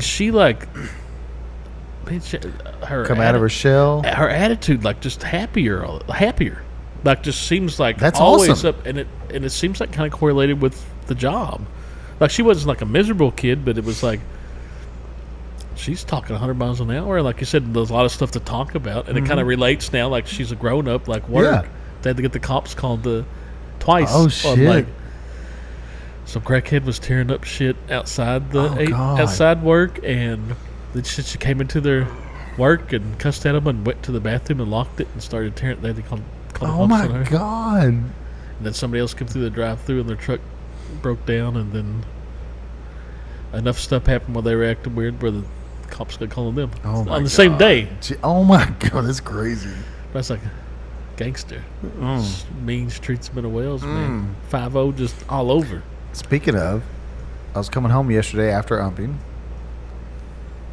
And then, there's always the old TV shows where you have the guy that draws a chalk outline around a person on the ground. The body. Yeah. Chalk layout. Right. And Might be lined the chalk. Might be lined in chalk. Or you and your homies might be lined in chalk. So I'm driving home, and there's some cops up ahead, and they've got kind of going down 281. There's only 3 lanes. It's south, north, and then a turning lane. Well, they got the south lane blocked, which is where I'm going. And so I get over into the turning lane, and I'm slowing down, and I see the cop saying slow down. And I'm like, well, fucking slow it down. It's 30 through here, and I'm going 15 now. I don't know how much slower you want me to go. But I look over, there's a car. It's not wrecked. Just sitting there. But it's kind of coming off a side road onto 281. And I look down, and they've got the car chalk outlined. Like a body, but it's the car. But it's a car. Huh. And I went, what the fuck is happening there? Weird. Well, the car actually hit somebody. And so I saw that on Facebook later. So that wasn't the... But no, it was a car. But it's crime scene, so they can't move it. Right. Everything's staying. Right. So they chalk line and cars. They chalk lined the car. Never heard of that. I didn't either. I was like, oh, that makes more sense on got hit. Yeah. It's crazy, dude. Huh. Yeah, I didn't know that. The chalk outline, I guess it's part of a crime scene. I just thought they just taped it off. Right. Car ain't moving. Exactly.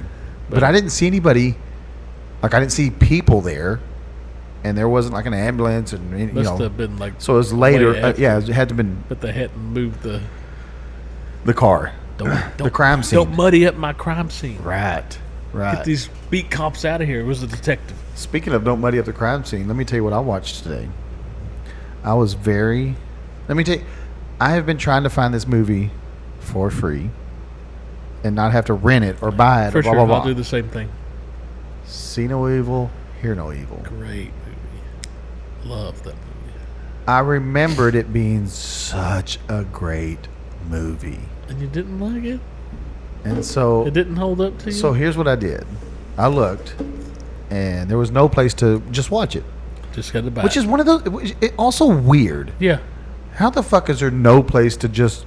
Especially old movies like that. How is there not fucking a place streaming it? It's either the places haven't sold the rights to it, or they know it's I don't know. They know people are always going to buy it, but most of the time it's got to be Planes, Trains, and Automobiles is another one. Yeah, it's got to be contract stuff. Right. Maybe. Whatever it is. It's probably the studio or something. Yeah. So I was like, wow. You bought it? No. Oh, okay. So you can go on YouTube. Find the bootleg. Well, You downloaded the wrong one and it was a porn. It was. No. That'd be weird. But so I watched it today, but it was like, it's like you watched it with commercials. Yeah, ads in there. Well, like maybe you're watching on TV. But it's like a 5-minute clip, but it's in order of the movie. Somebody probably recorded off TV. Maybe. And every time the commercials came, they just edited. They cut it. Yeah. And so you watched the hour-and-a-half movie in about an hour. Yeah. But it's still so good. God, it's those two God, together. it was so good. When he first comes to that store, and he's trying to act like he ain't blind. And he's talking to Jim Wilder. He's like, who are you talking to? Oh, these damn contacts. You know what I mean. Fuzzy, was she or wasn't she a woman? Fuzzy Wuzzy was a woman? Are you trying to kidding read me? the cop's lips. They've got mens rea. Do you remember that? So there's a crime scene analyst comes in, and he's because you remember that all that started was because Richard Pryor owed a bookie money. Uh-huh. So he comes in and he's like, so we've got both of we can prove now that both of these guys have mens rea, and Gene Wilder's reading his lips. He's like, mens rea. And the guy, even the sergeant or whatever, captain or whatever it was, he was like, "The hell is mens rea?" And he's like, "Well, it's motive for killing them, basically." And so Richard Pryor hears it. Gene Wilder's reading lips, and he's like, "Mens rea, mens rea. How did I get it? But we both use condoms." Yeah, he thinks it's so. And so they're dragging him back to the cell, and he's like, man. "Mens rea." Those two together. It's so good. I guess that was probably the last one they did. Yeah. Because you had Silver Streak, and then there was one more. Yeah, I never can remember the third one. But they were all... so good. Yeah, that was... Oh, God. Why do you cuss so much? Fucking A shit. It was Gene Wilder's getting on to him for cussing so much. He goes back because it's all about that coin that the guy that they initially died throws into their he got coin behind him, and he's reading. He didn't hear it, and yeah, and but Richard Pryor did. Yeah. So he goes into the hotel room of the woman and the guy that they're trying to get the coin back, and she's in there taking a shower. Uh-huh. That's what he pretends like he's got. He has the gun in his pocket. Yeah. He's like, stick him up. Yeah. Both hands. Yeah. And she drops her towel. And as he goes to leave, he pulls his hand out to grab the door. Yeah. And then later on, he goes, Gene Wilder gets knocked out because the car goes backwards or whatever. He's like, we got to keep going on. And he said, no, we have to. Today I held up a woman with my erection. And she kind of almost seemed like she liked him a little bit. Yeah. You know. She kept kissing him. Yeah. Mm-hmm. Like when she didn't have to. And she knew that wasn't a fucking good. Come on. Stick him up. Both hands. In his fucking pocket. Yeah, but God. That's the cliche thing. Like, you're not going to take it out. You didn't have to hide it in your ear in a hotel room. There's nobody else there. Yeah, that's great. I held up a woman with my erection today. I haven't seen that in so long. Dude, it's so good. It's about 15 to 20 scenes. I haven't seen that in so long. I bet it's been... Well, that's why I wanted to watch it. I bet it's been 15, 20 years since I've seen that. That's why I wanted to. Because it's never on. You never see it on anything. That's what I'm saying. That's why I was like, screw it. And YouTube had it. And it was like however many clips it said. And I just pushed play. I loved anything Gene Wilder was in. Mm-hmm. Young Frankenstein's one of my favorite movies ever. Mm-hmm. And I loved watching the outtakes of it. They said they had the most fun like making that movie. And Willy Wonka, I mean, he was great in that. And anything he was in, he was awesome. And Richard Pryor's stand-up, he's the best stand-up there ever was. So good. And he played a blind man. Yeah, I mean, he's really, you can tell he's really like trying to, how he's looking like how a blind guy would be trying to fake it. Yeah. Oh, absolutely. One of the other ones I forget, when his sister drops him off to go to the interview, she tries to give him the cane. He's like, no, just give me the thing that beeps. Yeah. And the so motion detector. He's like, listen. He's at the fucking crosswalk, and he's like, I'm listening for the beeps. And the blind man walks up with him. He's like, oh, thank you, I will. And So he's like, could you help me across the street? And they're both blind. Oh, yeah, and he's So helping the blind. he goes up onto the back of a truck that has a lift gate. He's He yeah, lifts them up and they go in the truck. It's so fucking stupid. God, it's so a little slapstick, you know. Oh, yeah. That's what's great. So good. God, it was such a... It held Now I up wanna so watch it good. even. So good. So you said you think So- you may have made up a conspiracy in your head? I think I did. And if you've heard anything close to this, just Okay. please let me know. I had a memory this morning while I was showering pop into my head. And I know why it popped into my head.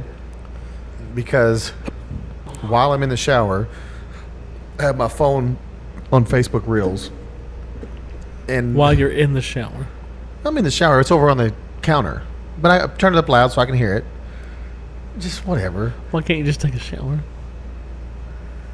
Some people listen to music while they're showering. Sure. I What's guess. wrong with me listening to a Facebook Reel? I mean, nothing is just... Some of the reels that I have are 5-10 minutes. Sometimes it's like an hour long. Some Next of them, thing you're standing in the shower for like 45 minutes. You're like, yeah, it's just cold shower. No, I'm just listening. I'm not watching. I'm just listening. But a lot of my reels, like I talked about, are like, police interactions and stuff like that. They're pulling over people. And so I had a memory pop into my head. So I was younger, wasn't able to drive. My dad had an old truck, and we get pulled over right over here at this Tommy store. okay.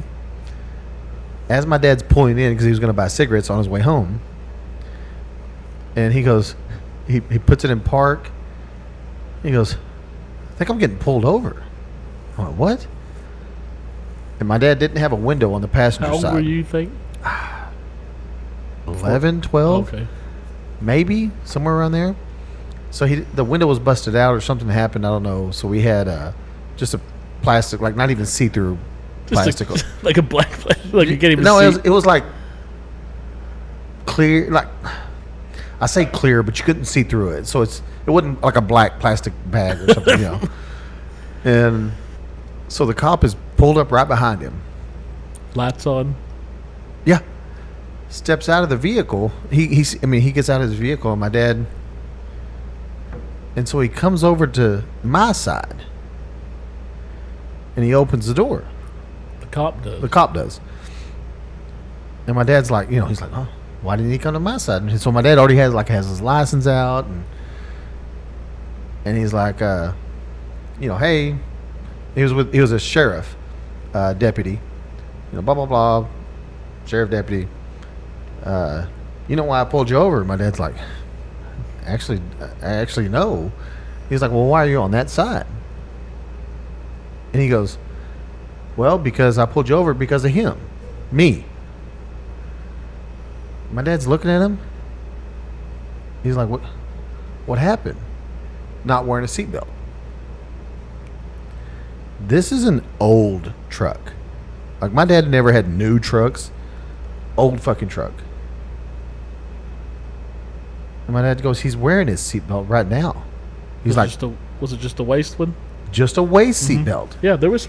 My dad had trucks that were just waist seatbelts.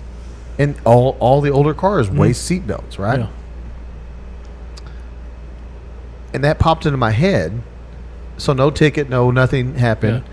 He saw just a waist seatbelt. So the conspiracy theory that popped into my head goes, did they create shoulder straps So they could see. so they could see whether or not somebody's wearing a seatbelt and the ability to write more tickets? I would think it. They say for safety. They say for safety. Sense to me. Correct. You have one going across your waist, but then one going here. They say for safety. But could there be a reasoning behind? And this is why it popped into my head, because it was a lap belt. Mm-hmm. Could there be reasoning behind to make you believe part of it is because they couldn't tell whether you were wearing a seatbelt? And that's when shoulder straps were just really starting to, I say just, the vehicles we had just starting to come out. Yeah. And they pulled us over for that, and it was incorrect. Well, I mean, there could. I mean, I think they're safer. For No, sure. I'm not saying they're not But- safer. Can you notice somebody if they're not wearing one or not? If it's a shoulder Lap strap? belt or Sure. shoulder. Yeah, if Sure, you don't see it going across the shoulder. I mean, you can. Have you ever tried to notice that though? Like I've tried to do it before, like just driving and be like, Are they or "Are they wearing a seat?" It's hard as fuck to tell. No, you can't fucking tell. I'm like, that's. How did they see that? well, that's like the registration sticker, right? Now they've made the numbers bigger, but I'm talking about like an old but school still, even registration with stickers. these numbers, unless if you're driving slow enough, Well, there for a while they were color coding them, yeah. so you could. But now they're all blue, like the But I mean, outline of it's that's all another- blue. I've been able to see them like if you're driving slow enough, but if you're going above 50, ain't no fucking way. I think if you're going above 35 or 40, there's no way. Especially when you're going, because that's 70 miles an hour. Yeah. Remember, if you have a wreck and you're going 35, they're Yeah. going for But 35. the seatbelt things always blow me like how. To me, that's hard to see, Yeah, especially at night. right. But you see people getting pulled over all the time for like Seatbelt. seatbelt at night. Yeah, you know why? Because they can see the shoulder strap. I can't. Well, you're blind. But I still think I got a little conspiracy somewhere in there that they did it so they could see it better. Yes, it's obviously safe. You put 30 straps Yeah. across my body, I'm going to be a lot safer inside of a seat. Yeah, sure. I think I created a conspiracy 50 theory. something to it. I bet It may be a there's- dumb conspiracy theory. I bet there's something out there if you Googled it. I've never heard or seen anything about I it. haven't either, but Can I get a beer while you're thinking about it? Never heard it, and I went, man, could that be possible? I mean, Could there be a little bit of it that was like, we need to be able to see that better as well? sure. Just made me wonder. Made me think about it. But you And love, it's dumb as shit. I know, I understand that. My mind goes to stupid places all the fucking time. the shoulder seatbelt conspiracy generally refers to a collection of myths, safety concerns, and misinformation suggesting that shoulder belts are dangerous. Okay, this is different. Okay, so that not see, Ineffective and designed to trap users, often encouraging people to use only the lap belt. Let's see. The shoulder belt can decapitate or strangle you. ooh, There's a different conspiracy here. how the fuck are saying you that wearing that?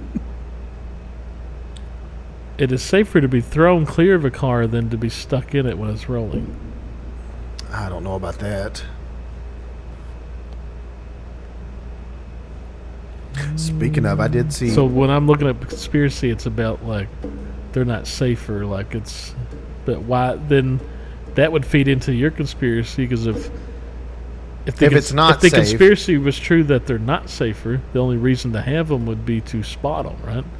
I'm not seeing anything, that says that but I'm seeing, that they're not. It's not about safety. yeah, But you're right. That would feed right into what because to my there'd be no thought. point to it. Right. If it wasn't safer, then the only point would be so you could see it. Absolutely. So you're feeding into the. I'm not saying it's not safer. I'm saying there's got to be a safety factor that adds to your safety. I get that part because okay, think Hell, about we used to just ride the in way, the- just the waist belt. We used to ride in the back window. Right. Think about just around the waist, and somebody slams on the brakes. The top of your body's going forward. Your body's staying in the seat, but you're flying forward still. Put the shoulder strap on. They lock. You know when something Yeah. happens, and your body's not going forward. So I understand the safety of that.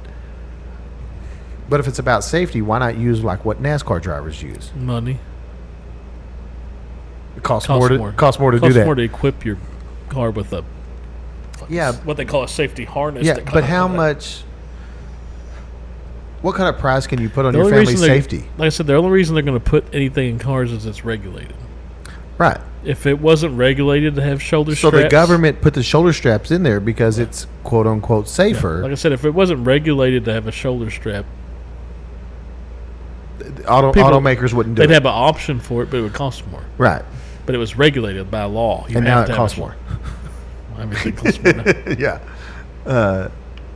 Another one I watch. Because if you want to get down to that matter of the money safety, put everything with the roll cage that will protect you. It's Right. a death-proof car. Well, but one of the things that like car people, can you put a price on your family's safety? Like when a car salesman. Sure, I put a can. price- Because yeah, I can. Yeah, absolutely. If I buy this car, my child safety goes from we don't have a home Right. and we're not eating. Right. Now they're going to be safe in the car, but we're going to die from But starvation. they're not going to be safe from the elements because we don't have a We're house. gonna live in a box. We're going to live in this car. Back when I was, I don't know, 18, 19. I don't know if you may remember this. A bunch of people were putting like halogen lights added to their headlights. So like when your headlight, like, but this was before automatic and the daytime running lights and Yeah. stuff, and so they were just like always lit up. Have you ever I seen kind of those? remember that. So I had a buddy of mine that had them in his truck, and I was like, dude, I need to get me some of those. And it's like just a small little light, and it's connected to wires long enough to hook onto your battery. I remember those. I think I know what you're talking And about. so I too. bought me some. I was like, I'm gonna put these in my fucking. And I'm looking at my headlights, going, "How the fuck you put them in there?" Never understood how the fuck he got them in there. He had them installed, and I was just gonna do it myself. And so I was like, "You gotta just because they had like a sticky back on there where you could." You gotta just unscrew the Uns- cover and put them in there, right? Well, so my that's lights. what you were thinking, probably. Well, yeah, but my lights were you unscrew the bulb and pull it out the back instead of taking the cover Yeah. off to change Yeah. the bulb. Which So I unscrewed the bulb. And I just shoved the light in there, and I screwed the bulb back in. God, You won't guess what the fuck Oh. happened. That light is so hot it melted. God, The fucking was this the same car that blew fuses all the time? isn't that weird? That's strange. Was it powder blue? It was. The Focus. That car went through hell.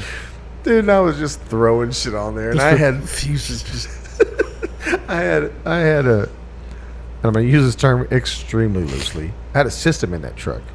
And what it was is I somehow acquired 3 individual boxes that had 12s in them. And I just shoved them in the hatchback, you just wired them up somehow. and I wired them up to a amp. Mm-hmm. And, You did it yourself, Yep, and wired all them, straight to it. and wired all that shit just straight to the battery, you know. You didn't get Eagle Sound to do it. That was where you got it done. Well, that's where you get it done professionally. Uh-huh. I can do it myself. Obviously not. No, the system worked Uh-huh. fine. It wasn't great, but it was also a Plus rattling that. 1989 People would get them systems. hatchback and just they- rattle the shit People out of would it. buy like expensive, like the boxes, you know, that had them. Yeah, yeah. I knew a guy, Travis Cunningham, who Mm-hmm. had a Blazer. Real expensive, like kicker comp, you know, tins. Oh yeah.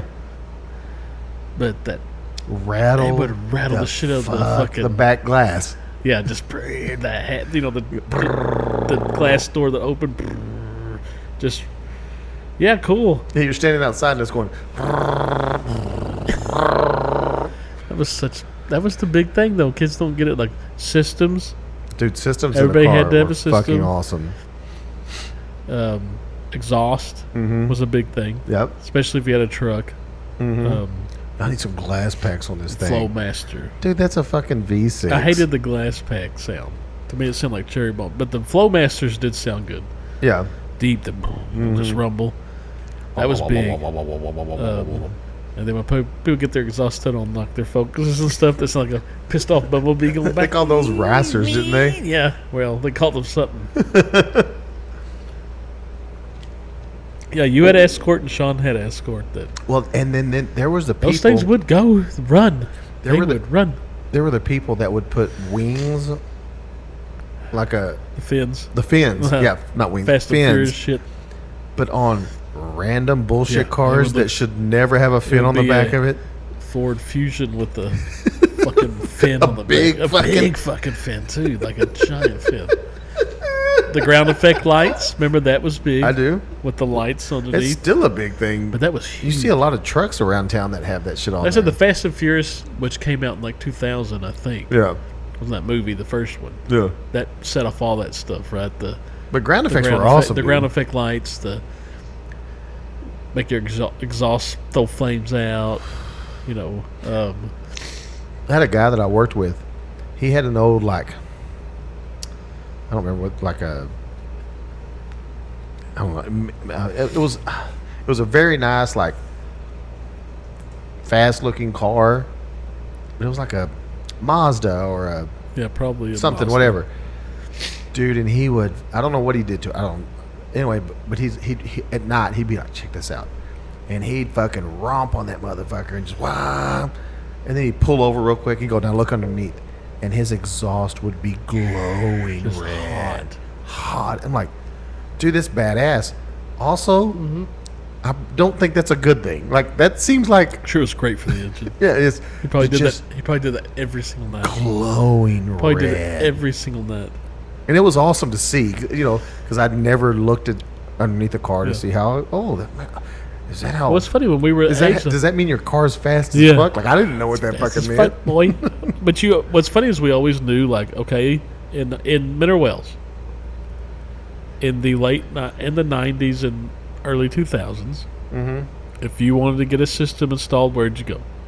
No, it's Eagle Sound. If you want to get your exhaust done, where'd you go? Do you remember? A&K Muffler. Which was where? Well, that was over by. The Chevron and Pizza Hut Yeah. and stuff. That's where you went to get That's your what exhaust Diego done. owns now. Yeah. And he worked there. Yeah. Carlos, the cop, Ortiz. he owned it. He owned it. Yeah. Diego worked there. Yeah. And then finally Diego took it over. But that's where you went to get your exhaust done, was there. You got your system done at Eagle Sound.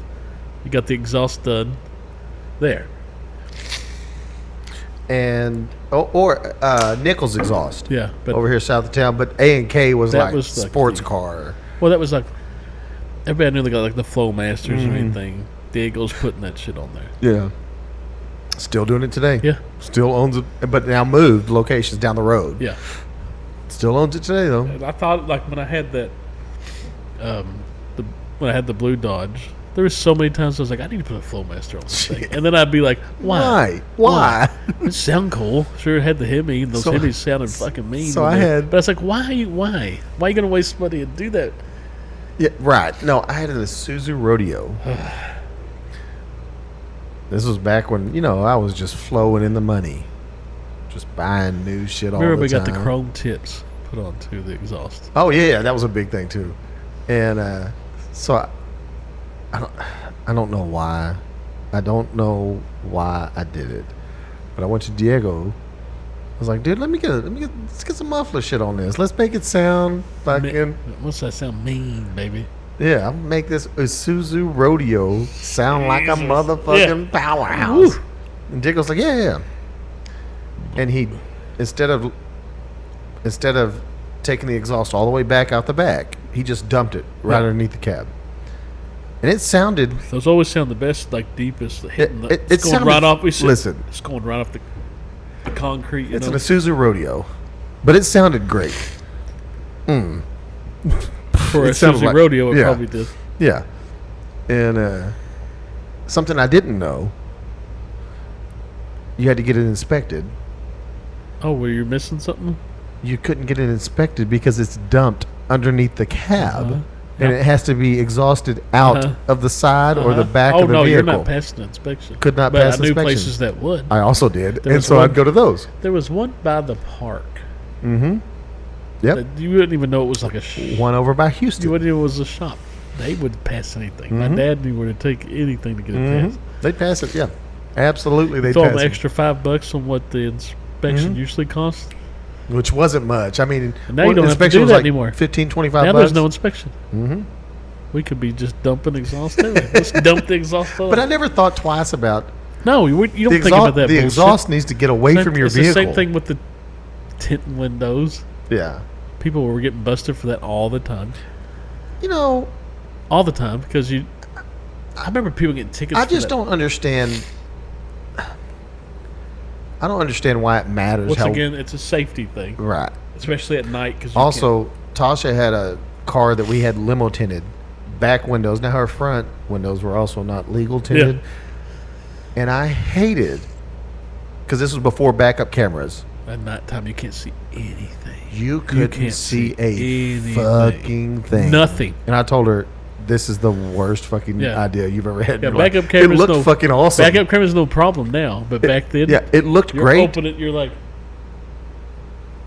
You just couldn't see get shit. out of the car and stand there where I can see you.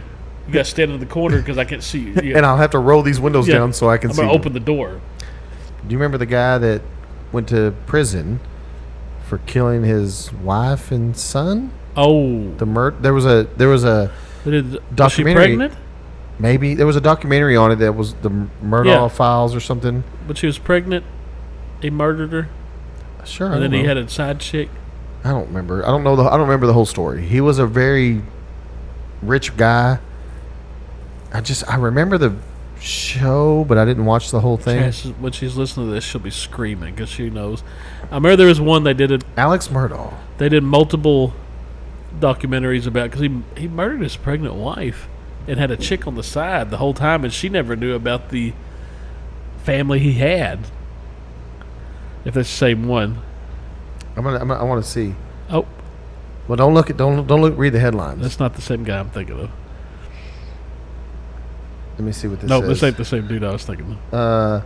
So he was on trial. He was a ex-lawyer. He's an Oh, ex-lawyer this now. was a Netflix thing. Yeah. The whole the family got all shot and everything. So he went to jail for the murdering Yeah. his wife and his son. Yes, I watched the documentary on this. Okay. Netflix. Yeah. Okay. They were a rich family, like real rich, like Yeah. old money Yeah. type family.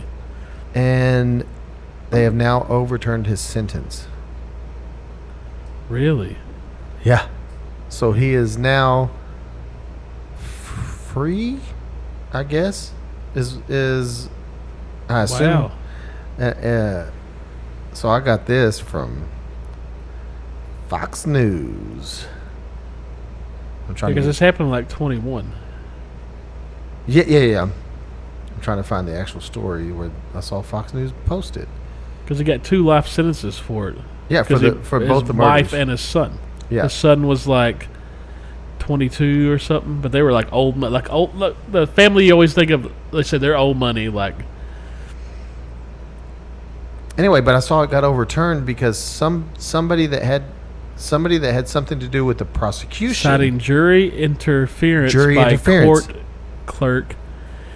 So it's like he really probably still did it, but they violated some kind of. It's almost when you have like when you gain evidence like illegally. I didn't read it was a clerk, but it was something. Somebody. It says citing jury interference by court clerk Rebecca Hill.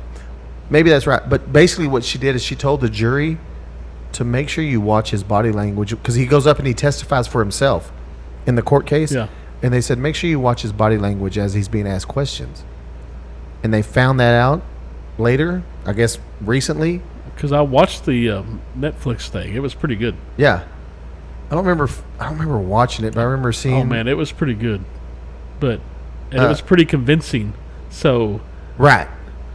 okay, so on May 14th, 2025, clerk Rebecca Hill was charged with 3 felonies, including misconduct and perjury, based on a independent investigation by SLED, whoever that is, SLED. Hill pleaded guilty to obstruction of justice, perjury, and misconduct in office. So that happened in May 25. And May 26, South Carolina Supreme Court overturned Murdaugh's murder and weapon possession convictions and ordered a new trial citing shocking jury interference by Clerk Hill. Murdaugh remained in prison on a 40-year sentence relating to theft convictions. So he got So he got cleared of the death murder, sentences. but he still has a 40-year sentence for theft conviction. Did you see that? Yeah. I don't know Already who had that that is. one. Oh, I don't know who that is. So I already had that one tied into the okay. other one. But yeah, I watched the documentary, it was docuseries or whatever they had. so on he there. did it, but because this lady fucked around, it seems like if you don't, you have to play everything by the book, or they can throw out stuff. Well, now and- he's still and got. that's clearly They what said he's just still happened. got 40 years for something. He ain't gonna make it out. He's an No, old no, guy. no, he's yeah. he's like in his 60s, I think, At least. maybe 70s. Yeah. Yeah. So he won't make it out of there. But But think about like. That's why you have to. That's why they won't, like you see in these when you watch these documentaries. Like, why did they take them to trial? They're like, we have to have everything lined up. Mm-hmm. We have to have. Not only do we want to take it to trial where there's no chance he's gonna loop out. right. We have to go through everything and make all the evidence was collected Fine-tooth by comb. legally. Mm-hmm. If there's anything in there that can be like that, I mean Right. that's huge.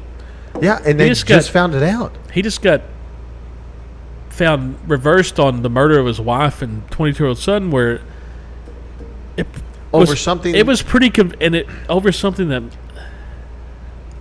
probably Well, didn't really. But it I mean, that's tampering with the Oh jury. yeah, you can't do anything. Jury tampering, whatever they call it. I mean, now she's going to face charges. I mean, she Yeah, just got that's felony charges. Yeah. She's probably going to do 20 years, and she's a clerk. Like, But also, why would you interject yourself into any of that if you're a fucking clerk? some people take it personal, and they. There's a movie, or was it a show called 13 Ghosts? Sucked. My opinion was shit. That's the broke neck lady, right? Yeah. No, you're talking about House on Haunted Hill. Okay, no, okay, but there was one called 13 Ghosts. Yeah, right? and to me, And now they're coming out with a new one, Yeah, and no. each episode is for each specific ghost yeah, that was in how there. they became the ghosts, like Yeah, their human form to what they're. Because I went through some kind of they have to be tortured. tormented. Yeah, The concept was good to me. The movie was not scary at all. House on Haunted Hill. Was Hated great. it. That series is awesome. Hated We watched it. that every year for The Halloween. broke neck lady fucked me up. It's so good. And the broke neck lady turns out to be. I'm sorry if you haven't seen it by now because it's been out for like 6 years. Yeah, The sister. yeah, yeah. It's like It's fucking crazy. there's time warping. Yeah, It's weird. and the biggest mind fuck for me was they were staying in the funeral home, Yeah. What I love about watching that series, and I out. what I love because you probably only watched it once. Yes, What's great about under protest. what's great about watching it multiple times is you pick up on things. all the little things. in the background. Yeah, The director was a genius. When you go back, which they kind of explained yeah, as they. when you go back and watch the scenes, you see ghosts and stuff in the background that aren't even. They're just there in the background. But you're not really paying attention because you're watching the people talking. right. Background, there's something standing there, and then when you really after you see it a few times, it's like, what the fuck is that? Mm-hmm. No, that's a great series. You remember the ghost in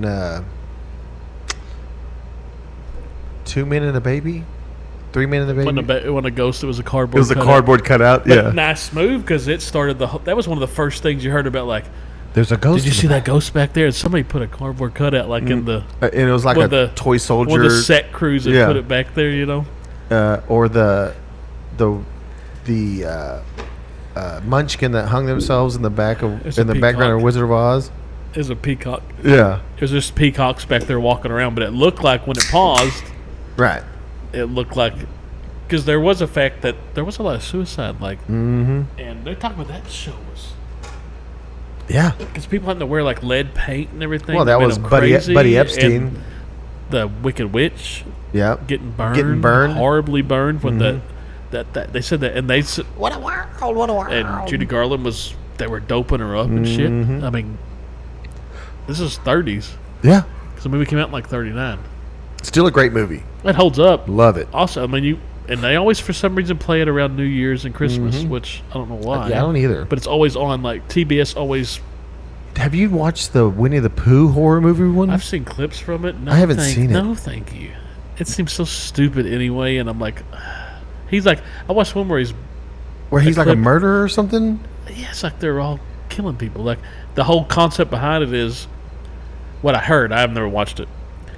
Is Christopher Robin got older and left, Mm-hmm. so And left them there. So they were alone and they went crazy. Just Yeah. so now they just murder. They don't trust humans because he betrayed them and left, so they just murder anybody that comes near. Watch one where he's breaking, like Winnie the Pooh's breaking his chick's legs backwards. I saw a clip. And it's just a creepy just looking so Winnie stupid. the Pooh. But they're rolling with that now. Like, Just taking that and creating a. Because like I told you, we talked about before in the 90s, there was a Rumpelstiltskin. That's kind of. See, and I don't remember that. That guy was so creepy looking. He looked like Marilyn Manson, but elf thing. I feel like I remember there being a Rumpelstiltskin movie. Yeah, it came out in like the 90s, and he was, like I said, picture Marilyn Manson all done up, but then like 3 foot tall. And so the king says that his daughter can weave straw into gold. He's lying. So they lock the girl up in a tower, a room filled with straw and a spinning wheel, and says, do it. And she can't. Yeah. Then Rumpelstiltskin. And if not, he'll be killed. Stiltskin shows up. And then Rumpelstiltskin shows up and Does starts it say right straw. there what he is? An imp. Elf kind of thing. Yeah. And so he appears in the room, spins the straw into gold, and returns for her necklace the first time. And he says, I'll give you some more for this. I'll give you some more for this. So then, so basically it's so the king comes and sees that she did it. And he goes, because he's saving his life. Do more. He threw his fucking daughter to shit. Yeah, do more. And every time, now he wants more. The Rumpelstiltskin wants more and more and more until it finally gets to, I want your first child. Yeah. She agrees. But then, doesn't she end up killing him? Yeah, because she wasn't pregnant when she agreed to it. Oh, right. And right. Something like that. And then years go by and she doesn't. He shows back up Such saying, a weird. So the horror movie they did, it was like, at the beginning, like it's medieval, like that time frame, and they do something to like kill him or free, and then he like somehow comes back like in modern time, and he's that creepy little fucking dude. Dude, it's so weird. Probably a horrible movie. But you gotta, so you gotta as wonder. As a kid watching it, you're like, so like, where did they come up with these fucking stories? Somebody did originally. I mean, what's his name? Who wrote all them fucking books? So Saturday is something I'm very excited for. And I don't know why I'm that excited for. I'm just kind of excited for it. Okay. It is the comeback of two MMA fighters. Basically, the two women frontiers that made it big. Yeah. Really? Ronda Rousey and Gina Carano. And Gina was the first. She was before Ronda. She's the one that made it the first ever main event women's match was her and Cyborg, who was, I don't know if you'd call her a woman. And she fucked her up, didn't she? Cyborg fucked her. But Cyborg looked like a... And isn't that when like Gina was like, I'm done? Yeah, with the that's MMA. when she's like, I'm good. Yeah, but she was the first like big champion that people knew because she was good looking. And I think part of that success came from she was on the new Gladiators. That came after. Oh, was that after? When she said, I'm done, all of a sudden when they tried to bring back the Gladiator. I thought that was no, it was before, after. I thought that was before. After she got her ass kicked by Cyborg, who was she a woman? That chick was roided, fucking up, and go figure that she got caught for steroids later. She looked juiced. When you go back and watch that fight. It was like Strike Force on like Showtime or something. Right. She is fucking. Gosh, looks juiced like the fucking. I'm like, well, you could tell before that fight, I was like, oh my god, she fucking killed her. She looks because she's a man fighting a woman. Like she was juicing, and they weren't testing back then. Now, do I think this is going to be a great fight? I hope it. I was talking to a guy at work that I'm friends with that he's really big UFC guy, like really big. I like it, but he's really big. And I was like, I just hope it's actually like a legit fight. Like it's not just it's not Tyson versus blah blah. Yeah, because they both look like that. Gina's gotten really great shape because she got kind of hefty a little bit, but she's a thick girl, which is fine. I thought she always looked good. But she's back to. There's video of her like looking pretty. Wow, there was video of Mike Tyson hitting. But I mean, there's video of her like looking pretty. In shape. Ronda Rousey's been always training. She never really stopped. She's always been the judo thing. So we know what's going to happen. She's going to try to stand up. She's a kickboxer by background. And Rousey's going to try to take her down an arm bar like she did for... everybody? That's what she for like the 2 years she was. It's Until funny, it was a short run. Yeah. But she put it on the map because she just dominated. And so fast. Just judoed them and armbar. So fast. And I'm like, okay, so you know what she's gonna do. But she's so good at it, it didn't matter. How do you not fucking she'd just sit train there for and that? wait. And because she's going against strikers, nobody's going to try to fucking go judo with. Nobody wants her to grab her. No, nobody they wants wanna- to out judo. So they want to yeah. strike. Yeah. So she'd wait for him to throw a punch and dive in, and boom, you're done. Because you get you to the ground, you're toast. Yeah. You're fucking just, and once you're on the ground, it is so fast. That's why how fast she can transition to that fucking arm bar. Yeah. It would be like fucking insane. Flip, boom. But as they rolled, she was already locking. Yeah. And that's when people find the Holly Holmes kickboxers, long legs, kick her in the head when she's lunging. Yeah, yeah. Because she's got Gina is a kickboxer. Well, so that's the one thing. They're so Gina's she's a kickboxer. Yeah. The one thing She's the one thing I can say is that because to lunge and to strike to grab what she wants to get a hold of you. and she may take a knee. Kickboxers can throw, and that's why she got caught by when Holly Holmes dropped Rousey, and that was kind of the end of her. Right. She got her with a kick because she had her length and she could keep her away. And Yeah. Gina is taller than her, and she's going to try to do that. I hope it's a good fight. I hope it's like she's holding her off at first, and she keeps trying to strike, and she catches her. Because Rhonda did try to strike with Holly Holmes, and it didn't work. And it didn't. You can't. She's not. It didn't work. Her game is. Yeah, on the I gotta ground. get close. I gotta flip your ass, and I'm gonna mock you out. Yeah. So maybe she's worked on her striking. I don't know. I mean, they're always working, but your strength is your strength. But her strength is her strength It's is going on to be the a mat. kickboxer. She's just going to try to keep distance, Yeah. throw punches, throw knees. She knows she's going to try to. I think it's going to come down to how much stamina, how much cardio have you done? Yeah, these chicks aren't. Because if you can really fight and block and deflect all of her takedowns, Gina wins that fight. That's what you. She's going to be like, I'm going to keep the distance. I'm going to do my kickboxing shit. Mm-hmm. You know, she's been working on nothing but ground just in case. But the other thing I've been watching, a lot of MMA, it'll go from slap fighting to MMA. Yeah. But I watched a girl reverse out of arm bars 700 times in one fight. Like, just the girl kept trying to throw an arm bar on her, and she kept reversing out of it. Rousey's shown she's good enough. If she gets that close, you're fucked. Yeah, you're going to be fucked. And Gina knows that. She's like... That's like Hoist Gracie. Yeah. Hoist Gracie was the same way. Dude, he just lay on his back and wait till you to fuck up. And he was like an anaconda. Dude, he would just... But he could use his gi back then, Yeah, too. he would... He would just... all of a sudden... And then all of a sudden, somebody would tap. Like, it would be the most boring fights ever. Famous thing was him and Ken Shamrock because they were the first two, and they lasted like 45 minutes. And it's Shamrock on top trying to do his ground and pound, and Gracie's just fucking waiting. Mm-hmm. And then finally he catches him and chokes him out. Yeah. 45 minutes they went with them. So long. Shamrock's trying to headbutt him, and because back then it didn't fucking matter. Yeah, it was no holds barred basically back then. No weight classes, no gloves. Mm-hmm. Those guys were fucking crazy. It's so crazy. I hope it's like entertaining. I do too. I don't hope you see like either like Rousey just catch her, flip her armbar. Do you It's remember- over at or her kick Rousey in the head and it's over too. You remember? I mean, it was probably 5, 6, 7 years ago. Conor McGregor fight, And he broke his leg. and he breaks his fucking leg. He and was the fighting fight a beast is, though. That was Poirier. That was so fucking. the fight was done quick. Yeah, Poirier's a fucking beast. And everybody was so fucking mad because you pay all that money for a paper. And Connor was so fun to watch Yeah. because he knew how to. That's why I like this. Did you watch the last weekend's fight? Mm-mm. Strickland, who's like crazy as fuck. He's I'm American.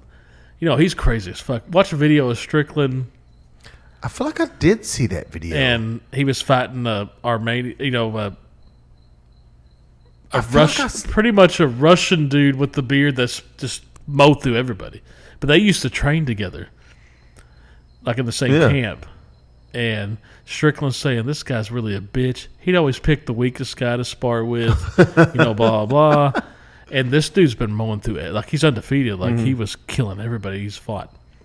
and they're fighting each other. And this is them. They used to fight they used to train together. Saying, Yeah. And Strickland saying, nah, he was always the guy that he'd pick the weakest guy and spar with him to bully him around. I'm always picking the toughest guy because I want to test myself. And Strickland's crazy. Like, he'll say some really politically incorrect shit. Okay. Really bad. Love it. And leading up to this fight, because this guy's got a lot of not Christian followers, as I was saying. And he was yelling at them at one of the things saying, go get out of our fucking cut. Like, it got really fucking heated. And he, like I said, Strickland's close to being a Hall of Famer. Mm-hmm. And this guy he's fighting's undefeated. He's like 18-0. Yeah. And just killing people. And Strickland beat him. No, I feel like I saw that, but I don't It remember. went to decision, and it was close, but Strickland beat him. Oh. And by winning that, it's the second time he's won the belt, so that probably locked up his Hall of Fame. Oh, yeah.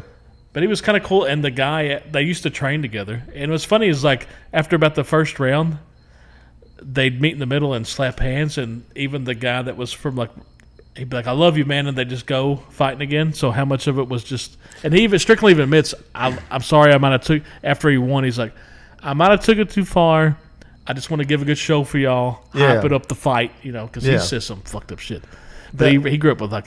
And when he won, the other guy put the belt around his waist, so it was pretty classy. Here's a question for you. Because you watch MMA and you watch all these things.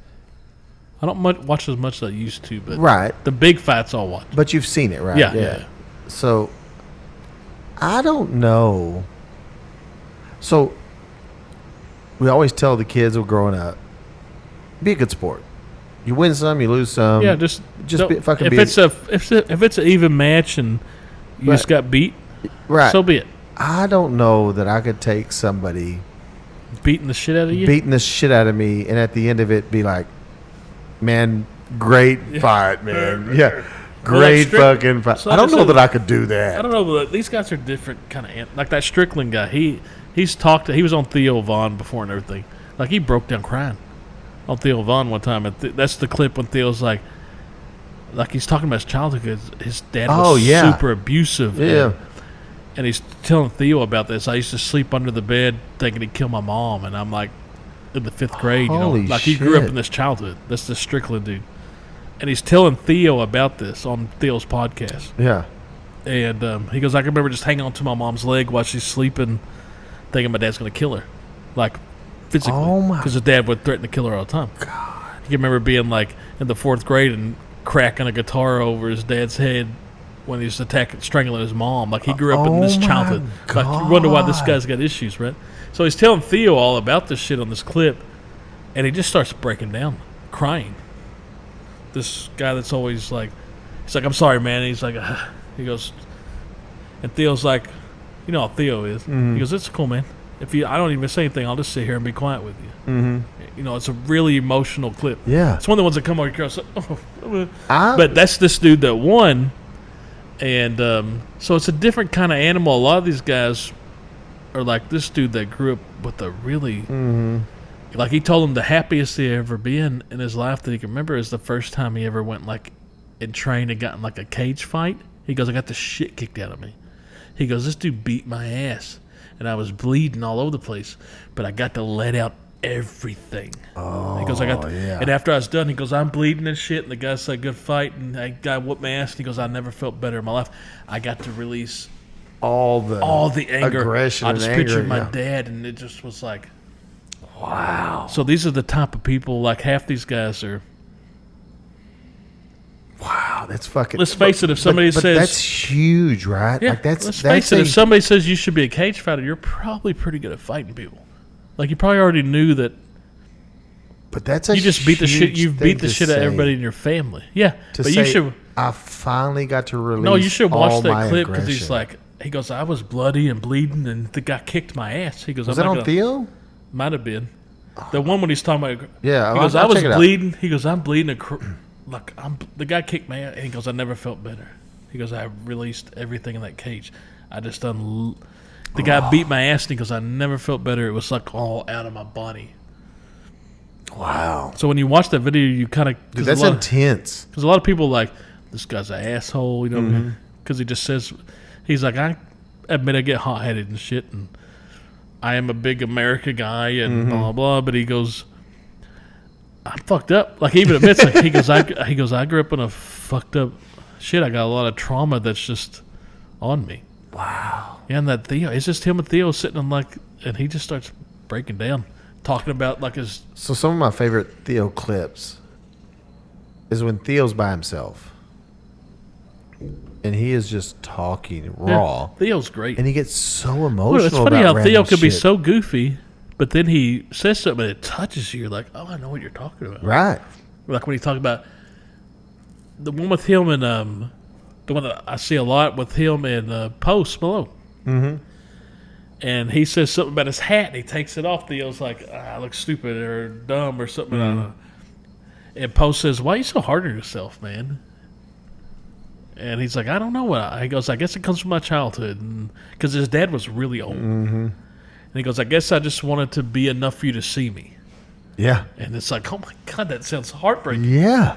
And Post is like, you're a superstar, man. Everybody loves you. You know, I love. And he goes, and they start tearing. I'm like, I'll come across that and be like, oh, Yeah. I'll probably do it tonight because the phone's listening to me. Dude, it's so weird, the shit that touches you in a weird way. Not physically, No, but I mean- emotionally touches you. Stuff that connects like to upbringing. You know what he's talking about. Or just evokes they say it with such passion and emotion you can tell that you it's can real. feel like it. With Theo, it's like he can be a goofball 1 second, Yeah. and then he's saying something that's like his brain just thinks different. Well, there was one where he started talking about, I need to find religion because I'm tired of living the life I've lived. He knows and there's blah, blah. something else Yeah, out there. and he's like, I'm this guy all the time, but part of my life and part of my brain and my body says there's more to Well, he life struggled than with- just this bullshit. he struggled with cocaine forever. Right. That's why he says he doesn't even drink anymore, because he said he knows he'll go once he's under some kind of. IntelliMix room kits from Sure. Let's get your whole team. Once he goes under something, he's going to go straight to cocaine. Oh yeah. Even if he drank, I'm going to cocaine. And Right, he goes, right, I got under cocaine. He goes, next thing I know, I'm wearing 3 vests in my room by myself. Now time for Daniel and Blake's Death Corner, sponsored by the Bald Eagle Keystone Light Apple. So it went from 0 to 100 quick. Yeah, you So said the that to me first- and I went, no. So the first one was Greg Morton. Okay. One of the first quarterbacks for the Dallas Cowboys. He was the one that 65 to 73 played for the boys. Jesus Christ. Not the OG, because Don Meredith was the OG. Mm-hmm. But this was backup for Don Meredith. Yeah. And he was also the guy with the controversy with Roger Staubach and him, and the year when Tom Landry started playing them, starting different games, 2 quarterbacks, rotating them pretty much. And that's finally when Staubach was like, I'm not doing this. Either start me or trade me. Yeah. I went to I didn't play for a couple of years in the military. I'm not doing this. Yeah. He basically made Landry Make the decision. and then he got hurt. Craig did. But listen to this is pretty impressive. I mean, born in 1953 in Flint, Michigan.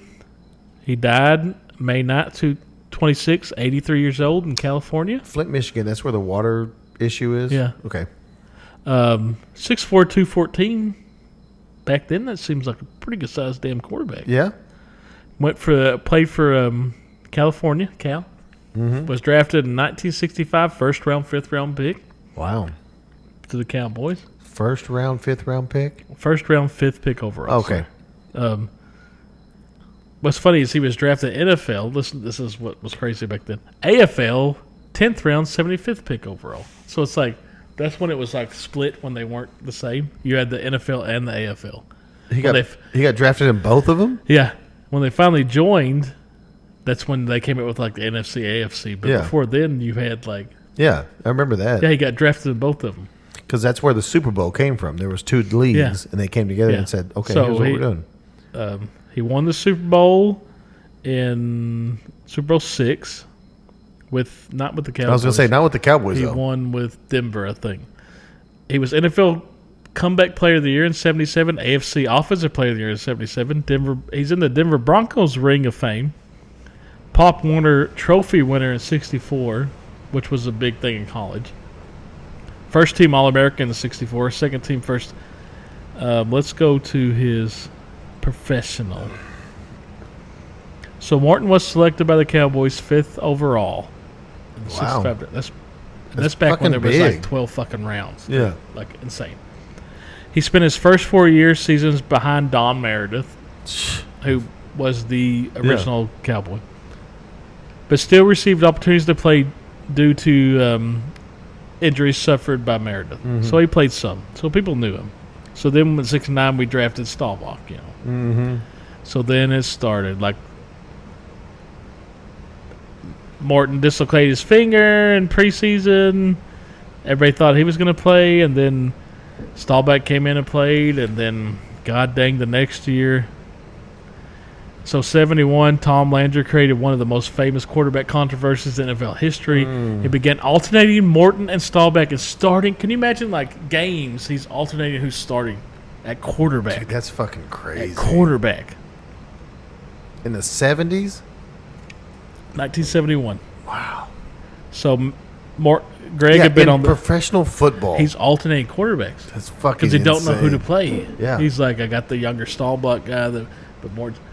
They're both good, and he's just alternating guys. Fuck. Think how crazy if that That's happened. fucking insane.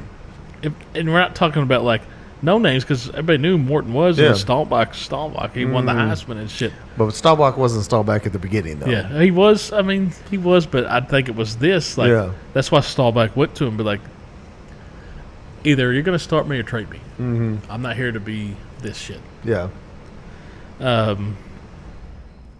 So right here it says, extreme against the Chicago Bears, where they alternated between plays. Oh, had no quarterbacks fucking way. during the game. So bringing in the Yeah. play. After this famous game, Landry settled on Staubach, and the Cowboys went on a 10-game winning streak, and that resulted in a 24-3 victory over the Dolphins.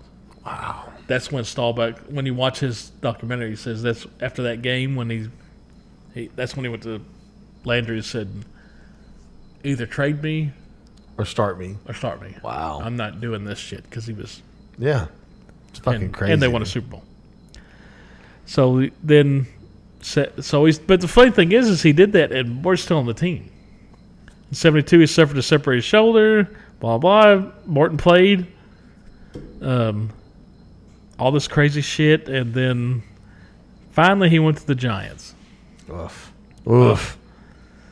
And blah, blah, nothing really. I mean, he played some. And then he went to Denver, and then all of a sudden lit it up in Denver and became Comeback Player of the Year. They went to the Super Bowl with Denver, and that's when he won. Wow. So this guy's kind of the craziest history. That's But insane. good, Yeah. but I mean, good, but he was kind of like, But he got a Super Bowl. yeah, like he's the only, what they say, like, he made history because he was the first quarterback, I read that, to start in two different Super Bowl, like starting two different teams. Oh, okay. Who was the first one? He was the first one. No. Who was the first team? He played for the Cowboys and they lost to In the Super Bowl? the Colts in Oh. the Super Bowl, and Oof. then he played for Denver. But he was the first quarterback ever to start for two different teams in a Super Bowl. Yeah. So I mean, this guy's, He's not too shabby, is what you're saying. but he's only in the College Football Hall of Fame. Like No shit. yeah. Because you think it's kind of weird. Like he comes in the Cowboys. There's Don Meredith. Yeah. He plays some because Meredith got hurt, and then he finally thinks he's getting, and here comes Roger. And then finally Roger says, "Start me or trade me." yep. And then they win the Super Bowl, and he had already. It's crazy. Yeah. But then he gets Comeback Player of the Year with the Denver Broncos and wins the Super Bowl, and so that was kind of cool. I mean, I'd never heard that guy's name before. I'd heard of him. I never knew all the history Yeah. till I saw he had passed away. And Katie's like, "Oh yeah, because my uncle's up 83. I mean, so that was pretty cool. But that's not the one we were talking about. It's not cool that he passed away. No, but I mean, that's a jerk thing to say. No, but I mean, That's bullshit. pretty cool looking up on a guy that I heard of his name and knew that he played with, and I knew he was the guy that was the Staubach rotation thing. Yeah. 'Cause if you watch Staubach's like the NFL things where they like the do the 30 for 30? or whatever that Staubach talks about on his thing. Like he was rotating us in plays That's fucking crazy. in this game. We're coming in and we're looking at each Well, other. somebody's Like, got to bring the play in. but they're looking at each other like, what the? And finally, he said after that game, he went to Landry and he's like, trade me or One or the other, yeah. I'm not doing this shit. Yeah. They traded. He didn't trade Morton. What's funny is he benched Morton, and they won a Super Bowl against the Dolphins. So the other one was So sad. Donald Gibb. People may not know what that name. Who's Donald Gibb? I'll tell you, I didn't know his real Yeah. name. Who's Donald Gibb? Donald Richard Gibb. He was an American actor best known for his roles for the hulking, dim-witted fraternity brother Frederick Ogre Polanowski. He was ogre. But Cross-eyed like a son. Oh, no. he had that one eye, kind of the Debo. So, Revenge of the Nerds. Anybody our age should know that movie. Dude, Revenge of the Nerds is That's a fucking so 80s good. classic. And Ogre, everybody know, if you know Revenge, you know who Ogre is. Mm-hmm. The first scene you ever see him in that movie is Lewis and, what was the other one's name? I can't remember the other nerd's name. But they're carrying the big trunk and they come across the Alpha Beta house, which was the fraternity for the jocks. Mm-hmm. And Ogre's on the roof holding a kid by the ankles. And he sees them and he just starts shouting nerds. And he drops the guy, you know. And then he sees them. That's the first scene you see Ogre. And that's semen in her brain. Like he is the big, dumb jock guy. Yeah. Do you remember who the coach was of the Alpha Betas? Absolutely not. John Goodman. No shit. He was the coach of the football team. Dude, I haven't seen those movies in... Adams College. And it was Adams like the Atom. Yeah. Right. But yeah, John Goodman was the head football coach. No shit. Yeah.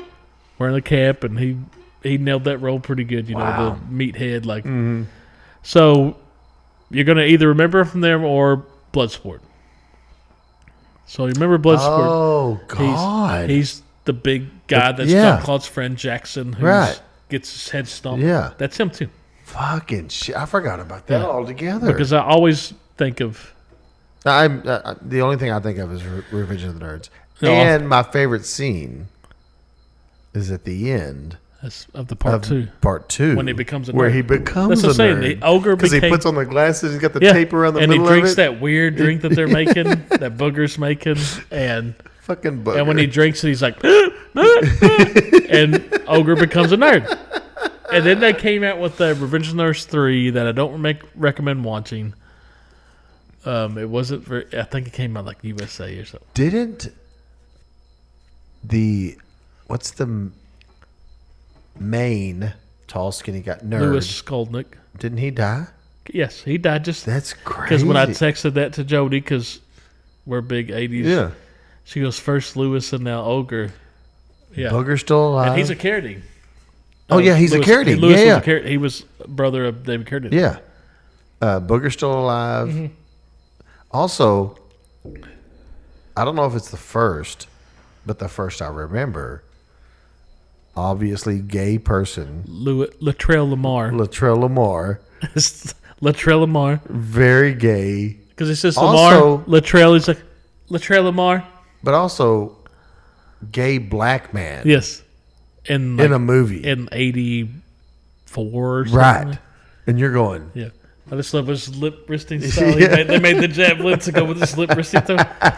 No, it's greatness. I mean, that whole movie is just so fucking good. And the music scene.